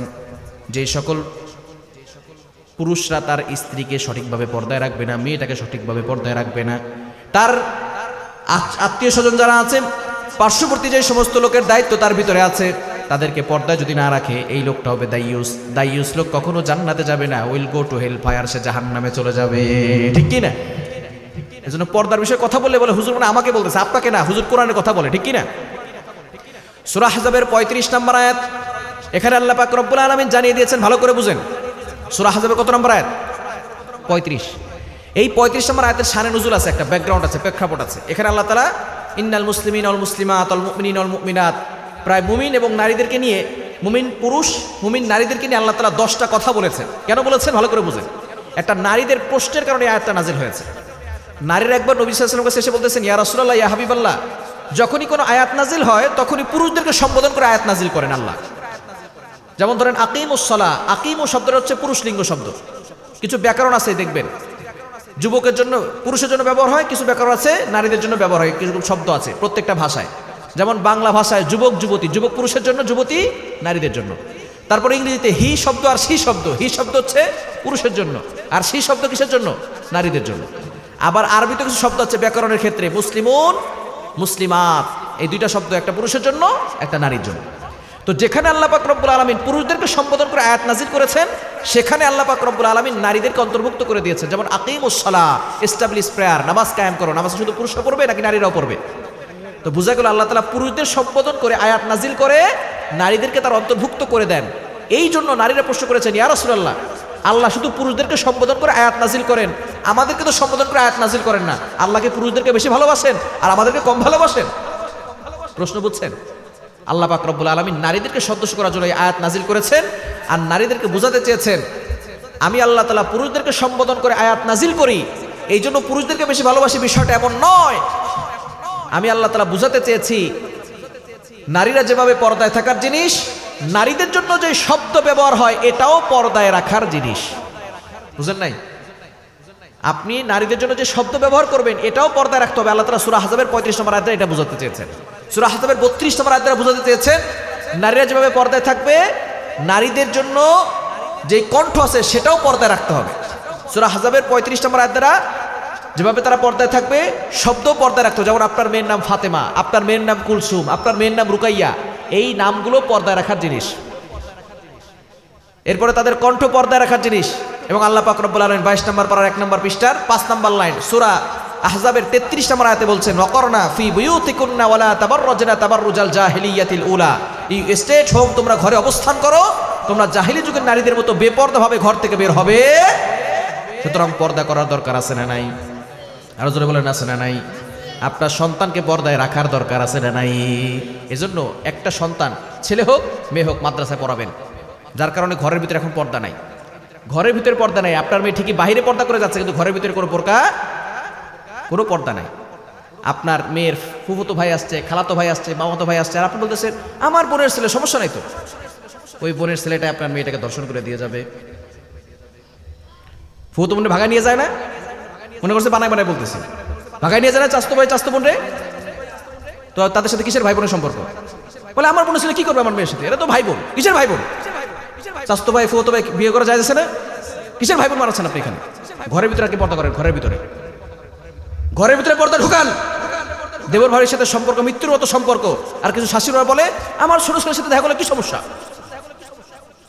আমার ছোট ছেলের সাথে দেখা করলে কি সমস্যা? যেখানে রাসূলুল্লাহ বলেছেন মৃত্যুর থেকেও ভয়ঙ্কর সম্পর্ক, আর আপনি দেবর ভাইয়ের সম্পর্ক মনে করতেছেন যাইতেই ব্যাপার। দুলাভাই শালীর সম্পর্ক মৃত্যুর থেকে ভয়ঙ্কর সম্পর্ক, আর আপনি দুলাভাই শালীর ব্যাপারে বলে যে এটা দ্বিতীয় বউ। এরকম ইয়ার্কি যারা করবেন সাথে সাথে পিটাইবেন ধরে।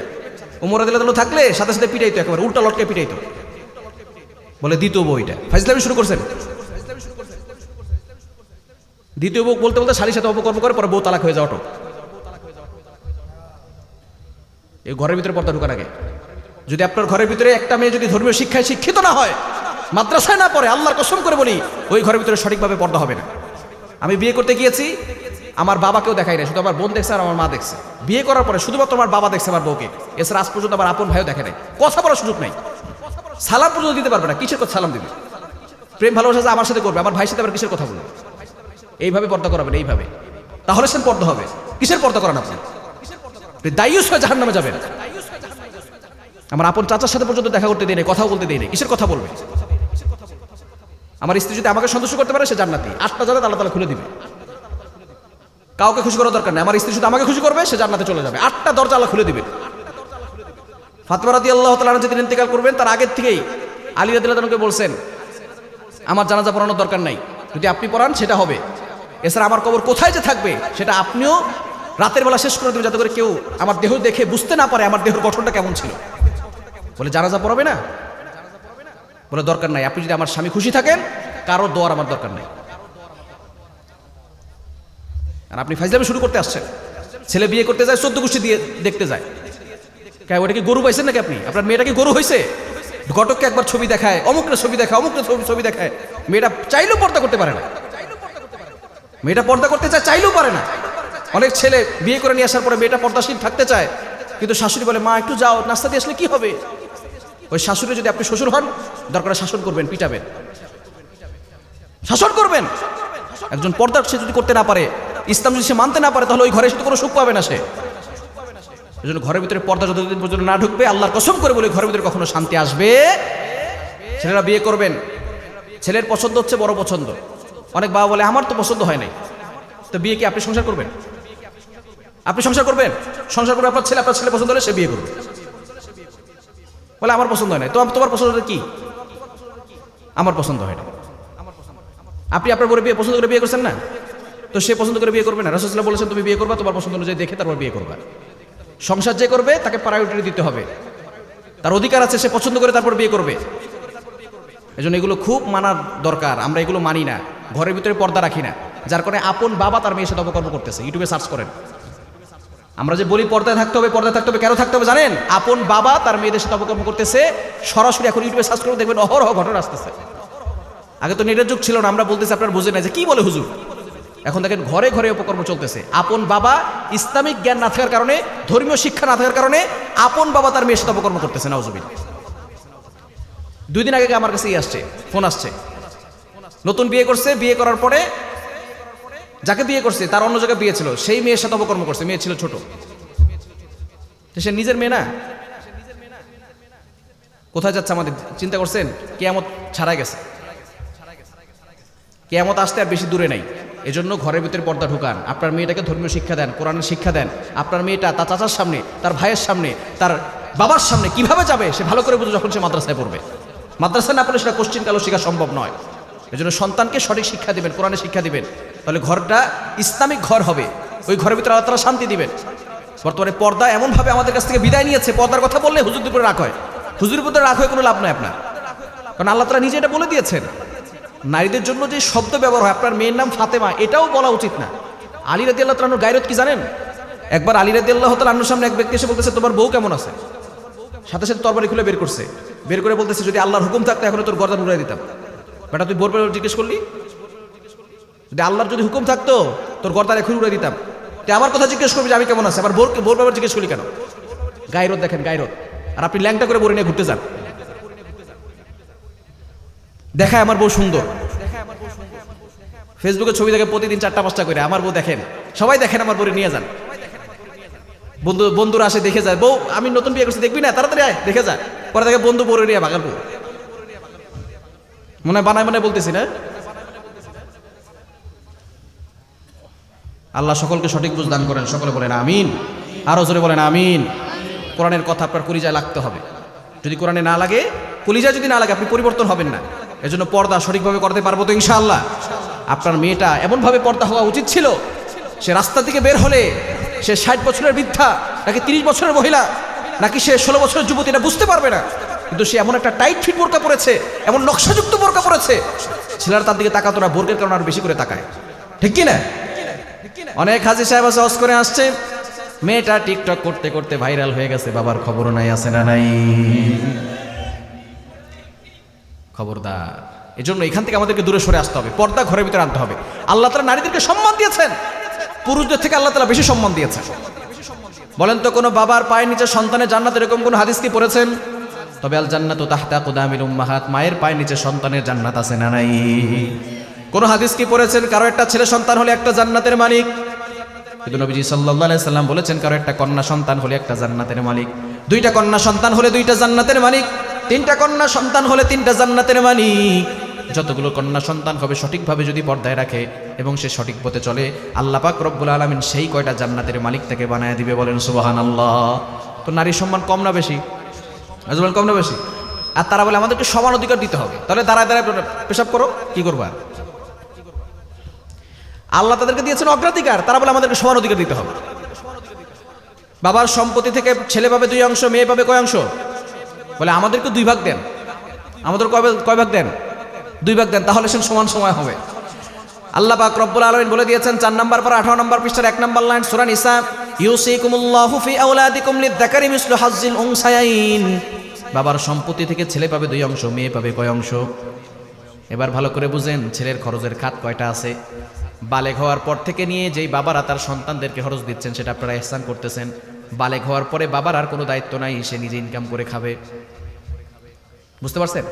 যে সমস্ত বাবারা বালেগ হওয়ার পরে ছেলে সন্তানকে দায়িত্ব বহন করতেছেন, তারা আপনারা সন্তানের উপরে ইহসান করতেছেন। এটা আপনাদের দায়িত্ব, কর্তব্য, তবে এটা ফরজ না। ছেলে ইনকাম করে খাবে সে বালেগ হওয়ার পর থেকে। এবার বালেগ হওয়ার পর থেকে যখন একটু বড় হয়ে যায়, পড়ালেখা শেষ হয়ে যায়, তখন তো সে চাকরি করে খায়, ঠিক কিনা? নিজেরটা নিজে থেকে দেখতে হয়। বিয়ে করার পরে বউয়ের সব দায়িত্ব সন্তানের কাঁধে আসে না নাই? একটা হচ্ছে নিজের দায়িত্ব, বিয়ে করার পরে স্ত্রীর দায়িত্ব, ঠিক কিনা? এরপরে যখন সন্তান হবে তখন সন্তানের দায়িত্ব আসে না নাই? বোঝা গেল ছেলেদের খাত হচ্ছে 3টা, খরচের খাত কয়টা? 3টা। বিয়ের আগে বউয়ের খরচ, সন্তানদের খরচ, ঠিক কিনা? আবার যদি বাপের বাড়ি যায়, নিজের বাড়িতে আসলে ফলের কেনার টাকা কিন্তু ছেলেকেই দিতে হয়। শ্বশুর বাড়ি গেলে মিষ্টির টাকাটা ছেলের পকেটের থেকেই দেয়, ঠিক কিনা? এবার আসেন মেয়েদের খরচের খাতে আসে। নবীজি সাল্লাল্লাহু আলাইহি ওয়াসাল্লাম জানিয়ে দিয়েছেন এবং আল্লাহ তাআলার বিধান হচ্ছে একজন বাবার জন্য কন্যা সন্তানের দায়িত্ব ততক্ষণ কন্যা সন্তানের বিয়ে হবে না যতক্ষণ। ছেলে সন্তানের দায়িত্ব কতক্ষণ? বালেগ হওয়া পর্যন্ত। আর মেয়ে সন্তানের দায়িত্ব কতক্ষণ? বিয়ে হবে না যতক্ষণ। আবার বিয়ের পরে সকল দায়িত্ব স্বামীর। তো মেয়েদের খরচের খাত কয়টা? একটাও না। খরচের কোনো খাত আছে মেয়েদের? ছেলেদের খরচের খাত হচ্ছে 3টা, আল্লাহ পাক রব্বুল আলামিন দিছেন 2টা। আর মেয়েদের খরচের খাত একটাও নাই, দিছেন একটা। কেন? সে সম্মানী, সে নারী, এই জন্য তাকে একটা দেওয়া হয়েছে, তার কোনো খরচের খাত নাই। তো তারপরে মেয়েরা বলে আমাদেরকে সমান অধিকার দিতে হবে। আল্লাহ দিয়েছেন অগ্রাধিকার, আর মেয়েরা চায় সমান অধিকার। এই জন্য আমরা বলি সমান অধিকার যারা চায় তারা মূলত নারীদেরকে ঘর থেকে বের করে তারা শিয়ালের মতো আন্দোলন করে যে মুরগিকে ঘরে রাখা যাবে না, মুরগিকে বের করতে হবে যাতে করে মুরগি ভালো করে খাইতে পারে। ঠিক কি না? এজন্য অবশ্যই আমরা আমাদের সন্তানদেরকে বুঝাবো যে আল্লাহ পাক রব্বুল আলামিন নারীদেরকে সম্মান বেশি দিয়েছেন। বর্তমানে এই সমাজ জাহিলি যুগের সমাজকে হার মানিয়েছে। সে যুগে খুন করা হতো, এ যুগে আরো জঘন্যভাবে খুন করা হয়। সে যুগে ধর্ষণ হতো, এ যুগে আড়ালে আবডালে ধর্ষণ করা হয় না। এ যুগে মানুষের সামনে প্রকাশ্যে ধর্ষণ করা হয়। শুধু তাই নয়, মায়ের সামনে মেয়েকে পরাক্রমে ধর্ষণ করে হত্যা করা হয়, বাবার সামনে মেয়েকে পরাক্রমে ধর্ষণ করে হত্যা করা হয়। 4টি সন্তানের জননী মাকে পর্যন্ত ধর্ষণের হাত থেকে মুক্তি দেওয়া হয় না। অতএব এই সমাজ জাহিলি যুগের সমাজকে হার মানিয়েছে। ঠিক কিনা বলেন? যেই সমাজ 3 বছরের শিশুকন্যার ইজ্জতের নিরাপত্তা দিতে জানে না, যেই সমাজ 5 বছরের শিশুকন্যার ইজ্জতের নিরাপত্তা দিতে জানে না, যেই সমাজ আমার মায়ের ইজ্জতের নিরাপত্তা দিতে জানে না, যেই সমাজ আমার বোনের ইজ্জতের নিরাপত্তা দিতে জানে না, এমন সমাজ ভেঙ্গে চুরমার করতে হবে। ঠিক কিনা বলে? এই সমাজকে পরিবর্তন করতে হবে। এই সমাজকে পরিবর্তন করতে হলে এই অসভ্যতার কবর রচনা করে আল্লাহর জমিনে আল্লাহর বিধান বাস্তবায়ন করার জন্য কারা কারা প্রস্তুত আছেন? দুহাত তুলে আল্লাহকে দেখান।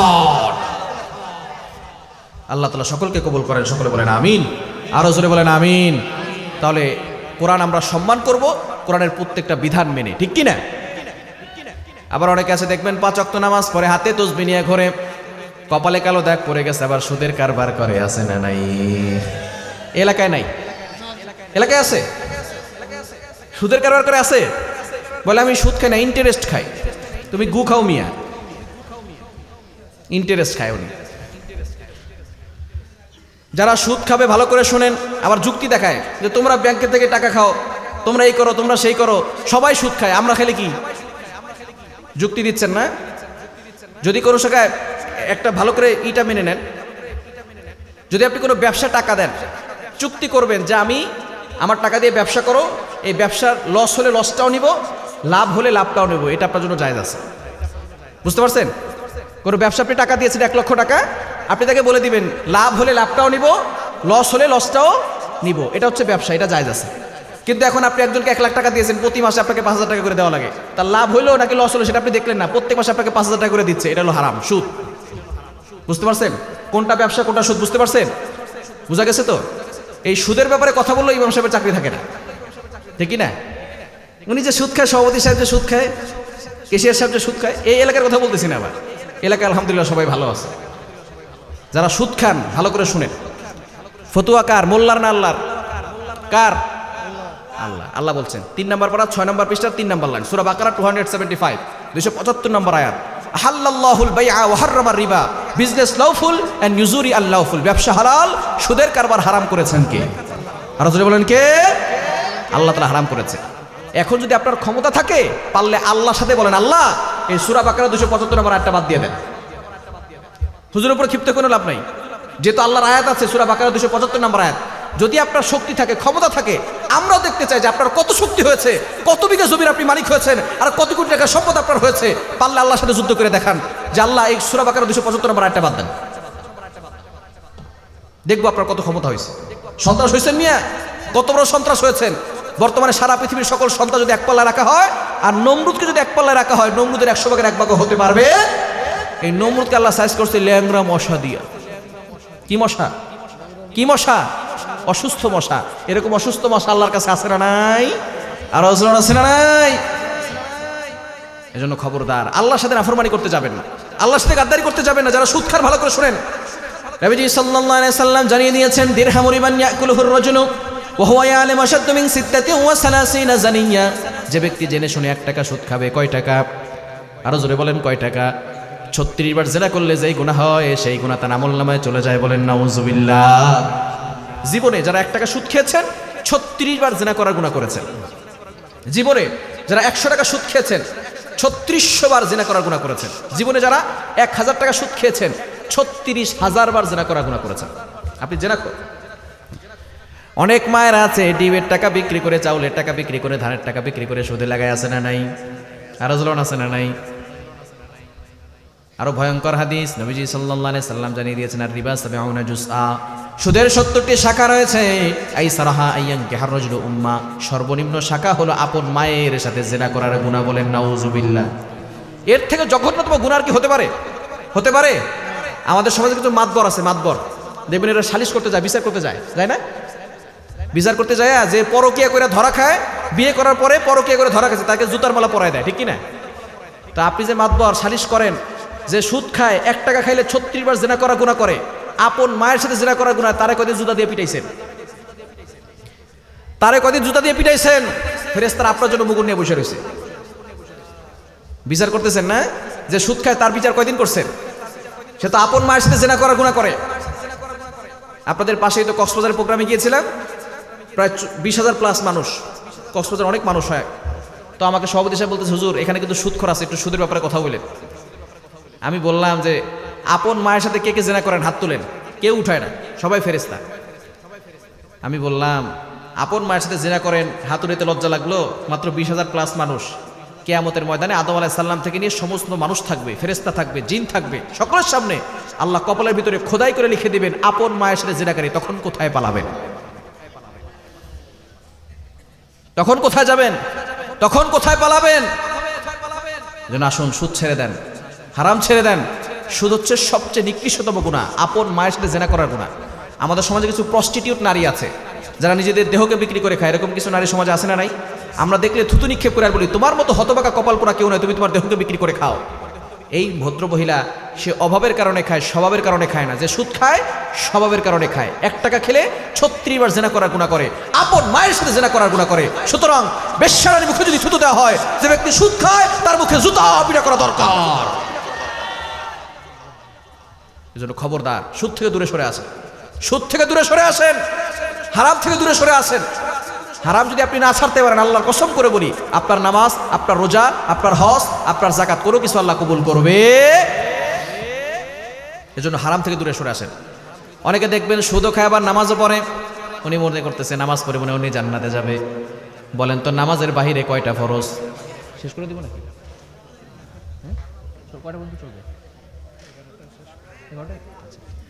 নামাজের বাহিরে কয় ফরজ?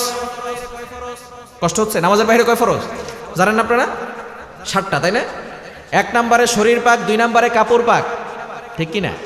আপনি হারাম টাকার খাবার খাইছেন, এই শরীরটা পাক না নাপাক? মনে করছেন শুধু গোসল ফরজ হলে এই শরীর নাপাক হয় না? হারাম টাকার খাবার খাইলে শরীরটা পাক না নাপাক? হারাম টাকা দিয়ে কাপড় কিনছেন, এই কাপড়টা পাক না নাপাক? এইরকম নাপাক শরীর আর নাপাক কাপড় দিয়ে কিয়ামত পর্যন্ত নামাজ আপনি পড়তে পারবেন। আল্লাহর কসম করে বলি 1 রাকাত নামাজ আল্লাহ কবুল করবে না, ঠিক কি না? এজন্য খবরদার, হারাম খাবেন না, 1টা টাকাও হারাম পকেটে ঢুকাবেন না। অনেকে দেখবেন কোদাল দিয়ে জমিন কাটতে কাটতে টান দিয়ে বলে এই জমিন আমার, আছে না নাই? এলাকায় নাই? এলাকায় আছে।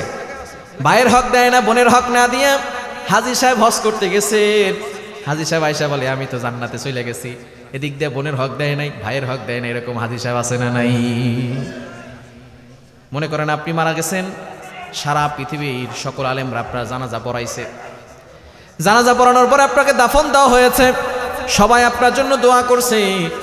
যখন আপনি মারা গেছেন, দাফন দেওয়ার পরে আপনার বোন কবরের পাশে এসে বলতেছে, আল্লাহ তোমার কাছে বিচার দিয়ে গেলাম, এই আমার ভাই আমার হক দেয় নাই, আমার ভাই আমার হক থেকে আমাকে বঞ্চিত করেছে। বলেন তো সারা পৃথিবীর সকল আলেমের দোয়া কবুল হবে নাকি ওই বোনের হক আদায় না করার জন্য কবরে শাস্তি হবে?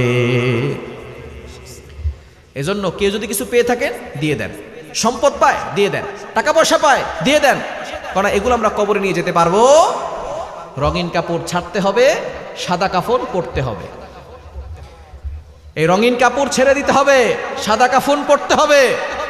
আজ হোক অথবা কাল একদিন চলে যেতে হবে। যাদের সম্পদ মেরে খেয়ে দিয়েছেন, ভাইয়ের সম্পদ নিয়েছেন, বোনের সম্পদ নিয়েছেন, 1টা টাকাও আপনি কবরে নিয়ে যেতে পারবেন না, কারণ কাফনের কোনো পকেট, কি বলেন, কাফনের কোনো পকেট আছে? কোনো পকেট আছে? চলে যেতে হবে। টাকা পয়সা এখন বেশি হয়েছে না, একটু গরম আছে, এই আমার টাকা পয়সা বেশি, আমার সাথে এরকম কথা বলিস বেটা। অহংকার বেশি বেড়ে গেলে কবরস্থানে যাবেন। আপনার থেকে অনেক ক্ষমতাশীল ব্যক্তি মাটির সাথে মিশে গেছে। আপনার মতো অনেক শক্তিশালী মানুষ মাটির সাথে মিশে গেছে, তলিয়ে গেছে, তারা হারিয়ে গেছে। আর আপনার এখন অহংকারের ঠেলায় আপনার পা জমিনে পড়ে না। আপনি মনে করছেন আমার থেকে বড় আর কে আছে। ফেরাউন নমরুদকে আল্লাহ তাআলা শেষ করে দিয়েছেন, এখনো ফেরাউনের লাশ মিশরে আছে। ইউটিউবে সার্চ করে দেখবেন যে তার লাশটা মাটি পর্যন্ত ভিতরে নেয় নাই। যখন ভালো মানুষ মারা যায় মাটি বলে আল্লাহ এই ভালো মানুষটাকে আমার ভিতরে দাও, আর খারাপ মানুষ বললে মাটি বলে আল্লাহ এরে আমার কাছে দিও না। এজন্য ফেরাউনের লাশ দাফন করতে পারে নাই, মাটি খননই করতে পারে নাই। এর ফেরাউনের মতো মুসলমান এখনো আছে না নাই? মুসলমান নামধারী মুসলমান, নামের আগে মোহাম্মদ আছে, আবার কাজ করে ফেরাউনের মতো আছে না নাই? এজন্য আল্লাহর রাস্তায় ঠিক হয়ে যান, আল্লাহর রাস্তায় নিজেকে পরিবর্তন করেন। We need change, we have to change. আমরা যদি পরিবর্তন হতে না পারি তাহলে কিন্তু আমরা কোনো জায়গায় দুনিয়া তো ভালো থাকতে পারবো না, আখেরাতেও ভালো থাকা যাবে। এজন্য হক মানুষেরটা দিয়ে দিতে পারবো তো ইনশাআল্লাহ। অনেকে জুলুম করে, টাকা পয়সা আছে, ক্ষমতা আছে, জুলুম করে। আপনার জুলুম কয়দিন থাকবে? এক জেলে ব্যক্তি মাছ ধরতে গেছে, কষ্ট হচ্ছে আপনাদের? কষ্ট হচ্ছে? এক জেলে ব্যক্তি মাছ ধরতে গেছে, অনেক কষ্ট করার পর একটা মাছ ধরেছে। মাছ ধরার পর এক জালেম ব্যক্তি বলতেছে এই নদীর থেকে মাছ ধরছো, আমার কাছ থেকে পারমিশন নিয়েছো, তাড়াতাড়ি মাছ দাও। নদীর থেকে মাছ ধরবে তার থেকে পারমিশন নিতে হবে, এরকম টেন্ডারবাজ আছে না নাই? এরকম চাঁদাবাজ আছে না নাই? কষ্ট করে জেলে ব্যক্তি মাছ ধরেছে, সে নিয়ে গেছে। এবার মাছটা তার হাতে একটা কামড় দিয়েছে, কামড় দেওয়ার সাথে সাথে এমন ব্যথা শুরু হয়েছে, মাছটা ছেড়ে দিয়েছে, পানিতে পড়ে গেছে, ব্যথা শুরু হয়েছে এমন। বাড়িতে যাবে দূরের কথা, সোজা চলে গেছে ডক্টরের কাছে। ডক্টর সাহেব দেখেন তো হাতে কি হয়েছে। ডক্টর সাহেব মেডিসিন দিয়েছেন, ব্যান্ডেজ করে দিয়েছেন। পরের দিন সকালবেলা আবার হাজির, ডাক্তার সাহেব দেখেন তো হাতে কি হয়েছে, ব্যথা তো কমলো না। ব্যান্ডেজ খুলে দেখে হাতের যে কন্ডিশন, এই হাত আঙ্গুল কাটতে হবে, আর নাহলে ভাইরাস তার ভিতরে প্রবেশ করবে। অনেক পরীক্ষা নিরীক্ষা করার পরে দেখতেছে আঙ্গুল না কাটলে কিন্তু ভাইরাস ভিতরে যাবে, আঙ্গুল কেটে ফেলছে। বলছে ডাক্তার সাহেব আগামীকাল বিকেলে আবার দেখা করবেন। সকালবেলা আবার হাজির, ডাক্তার সাহেব কি চিকিৎসা দিলেন, ব্যথাই তো কমে না। ডক্টর সাহেব ব্যান্ডেজ খুলে দেখে হাতের যে কন্ডিশন, এবার হাত কাটতে হবে কবজি পর্যন্ত। হাত কাটছে কবজি পর্যন্ত, দেখে ব্যথা। বলছে আগামীকাল আবার দেখা করবেন। আগামীকাল সকালবেলা আবার হাজির, ডাক্তার সাহেব কি চিকিৎসা দিলেন, ব্যথাই তো কমলো না। এবার ডক্টর সাহেব দেখে হাতের যে কন্ডিশন, হাত কাটতে হবে কোনই পর্যন্ত, আর না হলে ভাইরাস তার শরীরে প্রবেশ করবে। অনেক পরীক্ষা নিরীক্ষা করার পরে কোনই পর্যন্ত হাত তো কাটলো, কিন্তু ব্যথা কমে না, ব্যথা আরও বাড়তেছে। ডক্টর সাহেব বলতেছে বলেন তো সমস্যাটা কোথেকে শুরু হয়েছে। এবার লোকটা বলা শুরু করতেছে ভাই এক জেলে ব্যক্তি কষ্ট করে জুলুম করে মাছ ধরেছে, হক ছিল তার, কিন্তু জুলুম করে নিয়ে গেছি আমি। ডক্টর সাহেব বলতেছে সমস্যা এইখানে নয়, সমস্যা ওইখানে। এবার খোঁজা শুরু করেছে জেলে ব্যক্তি কোথায়, জেলে ব্যক্তি কোথায়। অনেক কষ্ট করার পরে জেলে ব্যক্তিকে খুঁজে পেয়েছে। বাবা তুমি কি বদদোয়া দিয়েছো বলো। আঙ্গুল কাটলাম, কবজি পর্যন্ত কাটলাম, কনুই পর্যন্ত কাটলাম, ব্যথা তো কমেই না, ব্যথা শুধু বাড়ছে। মনে হচ্ছে এই ব্যথায় আমি দুনিয়া থেকে বিদায় নিব। কি এমন বদদোয়া দিয়েছো বলো। লোকটা বলতেছে না আমি তো কোনো বদদোয়া দিই নাই। বলে না তুমি কোনো একটা বদদোয়া দিয়েছো। লোকটা বলতেছে তেমন কোনো কিছু বলি নাই, তবে যখন আপনি মাছটা নিয়ে গিয়েছিলেন তখন আমি আকাশের দিকে তাকিয়ে বলেছিলাম আল্লাহ সে তার ক্ষমতা দেখাইছে, তুমি তোমার ক্ষমতা দেখাও। আপনার তো অনেক ক্ষমতা, আপনার তো অনেক টাকা পয়সা, অনেক সম্পদের মালিক আপনি। আপনার এক ডাকে শত শত যুবক চলে আসে, তারপর মনে রাখতে হবে সকল ক্ষমতার মালিককে। আরো বলেন কে। একদিন সব ছেড়ে চলে যেতে হবে আল্লাহর কাছে। এই সকল ক্ষমতা, অহংকার, দাপট এগুলো কিচ্ছু থাকবে না, আল্লাহর সামনে হাজির হতে হবে, ঠিক কি না? এজন্য আসুন অহংকার শেষ করে দিয়ে নিজেকে নরম করে ফেলি। মাটি থেকে আসছি, মাটির মতো হয়ে যায়, মাটির মানুষ হয়ে যান। মাটির উপরে ভালো কাজ করেন, মাটির নিচে ভালো থাকতে পারবেন। মাটির নিচে যদি ভালো থাকতে চান, মাটির উপরে ভালো কাজ করেন, তাহলেই মাটির নিচে ভালো থাকতে পারবেন, ঠিক কি না? এজন্য হারাম থেকে দূরে সরে আসার দরকার আছে না নাই? খবরদার হারাম খাবেন না, একটা টাকাও পকেটে হারাম নেবেন না। হারাম নিলে কোটি কোটি টাকা ইনকাম করতে পারবেন, কিন্তু আপনি শান্তি পাবেন না। প্রতিদিন আপনার গোস্ত খাওয়ার দরকার নেই, আলু ভর্তা দিয়ে ভাত খান, ডাউল দিয়ে ভাত খান, হারাম খাওয়ার দরকার নাই। হারাম খেলে আল্লাহর কসম করে বলে আপনার অন্তরে কোনো শান্তি পাবেন না। দেখবেন একদিন মা অসুস্থ হয়ে যায়, একদিন বউ অসুস্থ, একদিন মেয়ে অসুস্থ, একদিন ছেলে অসুস্থ। ছোট মেয়েটার রোগ ভালোই হয় না। কি যে হয়েছে ছোট মেয়েটার দিকে তাকালেই কলিজাটা খারখার হয়ে যায়, কেমন যেন মনটা ছটফট করে। ছোট মেয়েটার কি রোগ হয়েছে ডক্টররা ধরতেও পারে না। ছোট মেয়েটার কিছুই হয় নাই, হারাম টাকা পকেটে ঢুকাইছে, এই জন্য ছোট মেয়েটার রোগ ভালো হয় না। হারাম টাকা আপনাকে শেষ করে দিবে, আমল বরবাদ করে দিবে, সবকিছু ধ্বংস করে দিবে। কোরআনের সাথে সম্পর্ক করবে যারা, হারাম থেকে বাঁচতে পারবে তারা, ঠিক কি না? এজন্য কোরআনের সাথে সম্পর্ক তৈরি করেন, কোরআনকে রেসপেক্ট করবেন, সম্মান করবেন। এবং 5 নাম্বার হচ্ছে কোরআন দিয়ে যতটুকু পড়বেন ততটুকু আমল করবেন, পারবেন তো ইনশাআল্লাহ? কোরআন আমল করা দরকার আছে না নাই? কোরআন যারা আমল করবে এই কোরআন তাদেরকে জান্নাত পর্যন্ত পৌঁছে দিবে, এজন্য কোরআনের আমল করার দরকার আছে না নাই? দুইটা আমলের কথা বলবো। 1 নাম্বার 5 ওয়াক্ত নামাজ পড়বেন। নামাজের পরে একটা আয়াত যদি পড়তে পারেন মৃত্যুর সাথে সাথে আল্লাহ জান্নাত দিয়ে দিবেন। সুবহানাল্লাহ বাসায় গিয়ে বলেন, জোরে বলেন সুবহানাল্লাহ।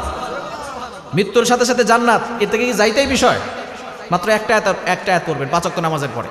নবীজি সাল্লাল্লাহু আলাইহি সাল্লাম জানিয়ে দিয়েছেন, মান ক্বারা আয়াতাল কুরসিয়্যি ফি দুবুরি কুল্লি সালাতিন মাকতুবা লাম ইয়ামনাহু মিন দুখুলিল জান্নাহ ইল্লাল মাউত। 3 নম্বর পারার 1 নম্বর পৃষ্ঠার 8, 9, 10, 11, 12 নম্বর লাইন, সূরা বাকারার 255 নম্বর আয়াত। রব্বুল আলামিন বলেন, এই আয়াতুল কুরসি যে ব্যক্তি 5 ওয়াক্ত নামাজের পরে একবার পড়বে, আল্লাহ পাক রব্বুল আলামিন ওই ব্যক্তি শুধু মৃত্যুটাই বাকি থাকবে, সে জান্নাতে চলে গেছে, শুধু মৃত্যুটাই বাধা, মৃত্যু হতে দেরি সাথে সাথে আল্লাহ জান্নাত দিয়ে দিবে। তাহলে 1 নম্বর আমল হচ্ছে আয়াতুল কুরসি পড়তে পারবেন তো ইনশাআল্লাহ? আয়াতুল কুরসি পারেন কে? দেখে হাত তোলেন। মাশাআল্লাহ মাশাআল্লাহ, হাত নামান। যারা পারেন না তারা শিখবেন, ঠিক আছে তো ইনশাআল্লাহ? বাবা যারা আছেন সন্তানকে পিটায় শিখাবেন যে আয়াতুল কুরসি শেখ, তাহলে ভাত দিব না। তুমি নামাজ পড়ো না, তোমাকে ভাত দিব না। তোমার মতো জানোয়ার আমার খাওয়ানোর দরকার নাই। তুমি নামাজ পড়বে না, তোমার মতো জানোয়ার আমাকে খাওয়ার দরকার নাই। আমি কামাই করে তোমাকে খাওয়াবো কেন? তুমি নামাজ পড়বে না, এরকম বলবেন। এরকম বলবেন সন্তানকে, আপনার স্ত্রীকে বলবেন, নামাজ পড়বে না, আমার ঘরে করে ভাত দেয়। নামাজ পড়বে না, তোমাকে ভাত দেবো কেন? নামাজ পড়ো না, তোমার ঘরে কোনো খাবার নাই। সন্তানকে বলবেন, স্ত্রীকে বলবেন, আপনার স্ত্রী যাতে করে মনে করতে পারে আমার স্বামী সব দিক দিয়ে ভালো, নামাজ না পড়লে আমার স্বামী আবার 12টা বাজায় ছাড়বে। আপনার সন্তান যাতে করে মনে করতে পারে আমার স্বামী আমার বাবা সব দিক দিয়ে ভালো, নামাজ না পড়লে আমার বাবা আমার খবর করে দিবে। বলবেন, সন্তানকে জোর করে হলো শিখাবেন যে সূরা আয়াতুল কুরসি শেখ। পারবেন তো ইনশাআল্লাহ? তাহলে আপনি আদর্শ বাবা হতে পারবেন। শুধু সন্তানকে ভালোবাসলে হবে না, আদরও করতে হবে, শাসনও করার দরকার আছে না নাই? আয়াতুল কুরসি শিখবেন, যারা পারেন না শিখবেন। 5 ওয়াক্ত নামাজের পরে একবার আয়াতুল কুরসি পড়বেন, মৃত্যুর সাথে সাথে আল্লাহ জান্নাত দিয়ে দিবেন। 2 নাম্বার সূরা মুলক এশারা নামাজের পরে পড়বেন।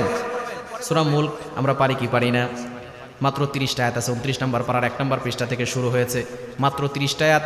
যদি আপনি দৈনিক একটা করে আয়াত মুখস্থ করেন, 1 মাসে আপনি 30টা আয়াত মুখস্থ করতে পারবেন, ঠিক কিনা? যদি 3টা আয়াত করে একদিনে মুখস্থ করেন তাহলে 10 দিনে আপনার মুখস্থ হয়ে যাবে 30টা আয়াত। মুখস্থ হলে এশারা নামাজের পরে যে ব্যক্তি আয়াত সূরা মুলক তেলাওয়াত করবে তার কবরে কোনো আযাব হবে না, এই সূরা মুলক তাকে সুপারিশ করে জান্নাত পর্যন্ত পৌঁছায় দিবে। যারা সূরা মুলকের তেলাওয়াত করে তাদেরকে যখন কবর দেওয়া হবে, ওই কবরের ভিতরে তারা দেখবে একটা পাখির মতো নূরের আকার ধারণ করে একটা পাখি তার কবরে আসবে। এবার তাই সে বলা শুরু করবে, দুনিয়াতে শুনেছি, কোরআনে পড়েছি, কবরে কোনো সঙ্গী নাই, কবরে কোনো সাথী নাই, কোনো বাতি নাই, তুমি আবার কে আমার কবরে আসছো? এবার সে বলবে, আমি তোমার সূরা মুলক। দুনিয়ার শত ব্যস্ততার মাঝেও তুমি আমাকে পড়েছো, প্রতিদিন এশারা নামাজের পরে সূরা মুলক তুমি তেলাওয়াত করেছো। আজকে তুমি কঠিন বিপদে, তোমার মা তোমার কাছে নাই, তোমার বাবা তোমার কাছে নাই, তোমার ভাই তোমার কাছে নাই, তোমার স্ত্রী তোমার কাছে নাই, এই কঠিন বিপদে আমি সূরা মুলক তোমার কবরে তোমার সাথী হয়ে গেলাম। বলেন আল্লাহু আকবার। জিজ্ঞেস করা হবে, কতদিন থাকবা? বলে, তুমি যতদিন কবরে থাকবা তোমার সাথে থাকবো। শুধু তাই নয়, কিয়ামতের ময়দানে আল্লাহর সাথে ডিবেট করে, ঝগড়া করে তোমাকে জান্নাত পর্যন্ত পৌঁছায় দিব। তো এই সূরা মুলক পড়ার দরকার আছে না নাই? তাবারাকাল্লাযী বিয়াদিহিল মুলকু ওয়া হুয়া আলা কুল্লি শাইইন কাদির। এই সূরা মুলক পড়তে পারবো তো ইনশাআল্লাহ? সূরা মুলক পড়বেন আর আয়াতুল কুরসি পড়বেন, 5 ওয়াক্ত নামাজ পড়বেন। নামাজ যারা পড়বে তারাই শান্তিতে থাকতে পারবে, নামাজ না পড়লে কিন্তু কখনো শান্তি পাবেন। ফজরের ক্ষণ গেল পড়নি নামাজ, জোহরেও ডুবেছিলে নিয়ে শত কাজ, হেলায় খেলায় গেল আসরের কাল, মাগরিবেও পড়লে না নামাজির সাজ। ফজরের ক্ষণ গেল পড়নি নামাজ, জোহরেও ডুবেছিলে নিয়ে শত কাজ, বিনোদনে কেটে গেল এশার সময়, এতটুকু জাগলো না কবরের ভয়, খুঁজলে না একবারও নাজাতের পথ, মুসলিম নাম নিতে পেলে না তোলাত। ফজরের ক্ষণ গেল পড়নি নামাজ, জোহরেও ডুবেছিলে নিয়ে শত কাজ, ঠিক কিনা? এজন্য নামাজ পড়ার দরকার আছে না নাই? নামাজ পড়বে যারা জান্নাতের চাবি পেয়ে যাবে তারা। মিফতাহুল জান্নাতিস সালাহ, prayer is the key to heaven. নামাজ হচ্ছে বেহেশতের চাবি, এই জান্নাতের চাবি পাবে যারা, জান্নাতে চলে যাবে তারা। এজন্য নামাজ পড়ার দরকার আছে না নাই? কোরআনের সাথে সম্পর্ক রাখবেন, নামাজের পর আমলগুলো করবেন, পারবেন তো ইনশাআল্লাহ। 6 নম্বর কোরআনের হক হচ্ছে আপনি কোরআনটা শুধু ঘরে রাখলে হবে না, কোরআন রাষ্ট্রে নিতে হবে। নেওয়ার দরকার আছে না নাই? কোরআন যখন রাষ্ট্রে যাবে তখন বাংলাদেশের মানুষ নিরাপত্তার সাথে থাকতে পারবে, ঠিক কি না? আমার কলিজার টুকরা ওসমান হাদিকে দুনিয়া থেকে বিদায় করে দেওয়া হয়েছে, এখন পর্যন্ত তাকে যারা মেরেছে তাদের কোনো বিচার বাংলার জমিনে হয় নাই, ঠিক কি না? ডক্টর ইউনূস সাহেবকে বলতে চাই, শুধু মায়া কান্না দেখালে হবে না। আমার ওসমান হাদিকে যারা দুনিয়া থেকে বিদায় করেছে, যে ইনসাফের কথা বলেছে, হকের পক্ষে কথা বলেছে, সে ওসমান হাদিকে যারা মাথায় গুলি করে দুনিয়া থেকে বিদায় করেছে, শহীদ করে দিয়েছে, তারা যদি ভারতে পালিয়ে যায়, ভারত থেকে বাংলার জমিনে ফাঁসির মঞ্চে ঝুলাতে হবে, ঠিক কিনা বলেন? ওসমান হাদি যে আমাদের অনুপ্রেরণার এক যুবক, আমাদেরকে শিক্ষা দেয় কিভাবে ইনসাফের পথে থাকতে হয়, ঠিক কি না? ইনসাফের পথ থেকে মাথা সরায় নাই, সে হকের পক্ষে কথা বলেছে, ইনসাফের পক্ষে কথা বলেছে। আমাদেরকে যারা আগ্রাসন দিয়ে তাদের আধিপত্য বিস্তার করতে চায় তাদের বিরুদ্ধে কথা বলেছে, এরকম যুবকের দরকার আছে না নাই? আর আছে না নাই? আমরা বলতে চাই, কোরআনের শাসন নেন, তাহলে প্রত্যেকটা মানুষ নিরাপত্তার সাথে থাকতে পারবে। 3 বছরের মেয়ে ধর্ষিত হবে না। প্রত্যেকটা ইফটিজিং করার আগে 1000 চিন্তা করবে যে আমি যদি কোনো অপরাধ করি তাহলে কোরআন দিয়ে আমাকে মৃত্যুদণ্ড দেওয়া হবে, পাথর মেরে মেরে আমাকে দুনিয়া থেকে বিদায় করবে, তারা 1000 চিন্তা করবে, ঠিক কি না? এজন্য কোরআনের শাসন বাংলার জমিনে দরকার আছে না নাই? আগামীর বাংলা হবে কোরআনের বাংলা, ষড়যন্ত্র করে কেউ রুখে দিতে পারবে না, ঠিক কিনা বলেন? আমরা অনেক বাংলাদেশ দেখেছি, আমরা ডিজিটাল বাংলাদেশ দেখেছি, আমরা সোনার বাংলাদেশ দেখেছি, আমরা নতুন বাংলাদেশ দেখেছি, আমরা সবুজ বাংলাদেশ দেখেছি। একটিবারের জন্য আমরা কোরআনের বাংলাদেশ দেখতে চাই। তারা রাজি আছেন? দুহাত আল্লাহকে দেখান। আল্লাহ পাক রব্বুল আলামিন সকলকে কবুল করেন, সকলে বলেন আমিন।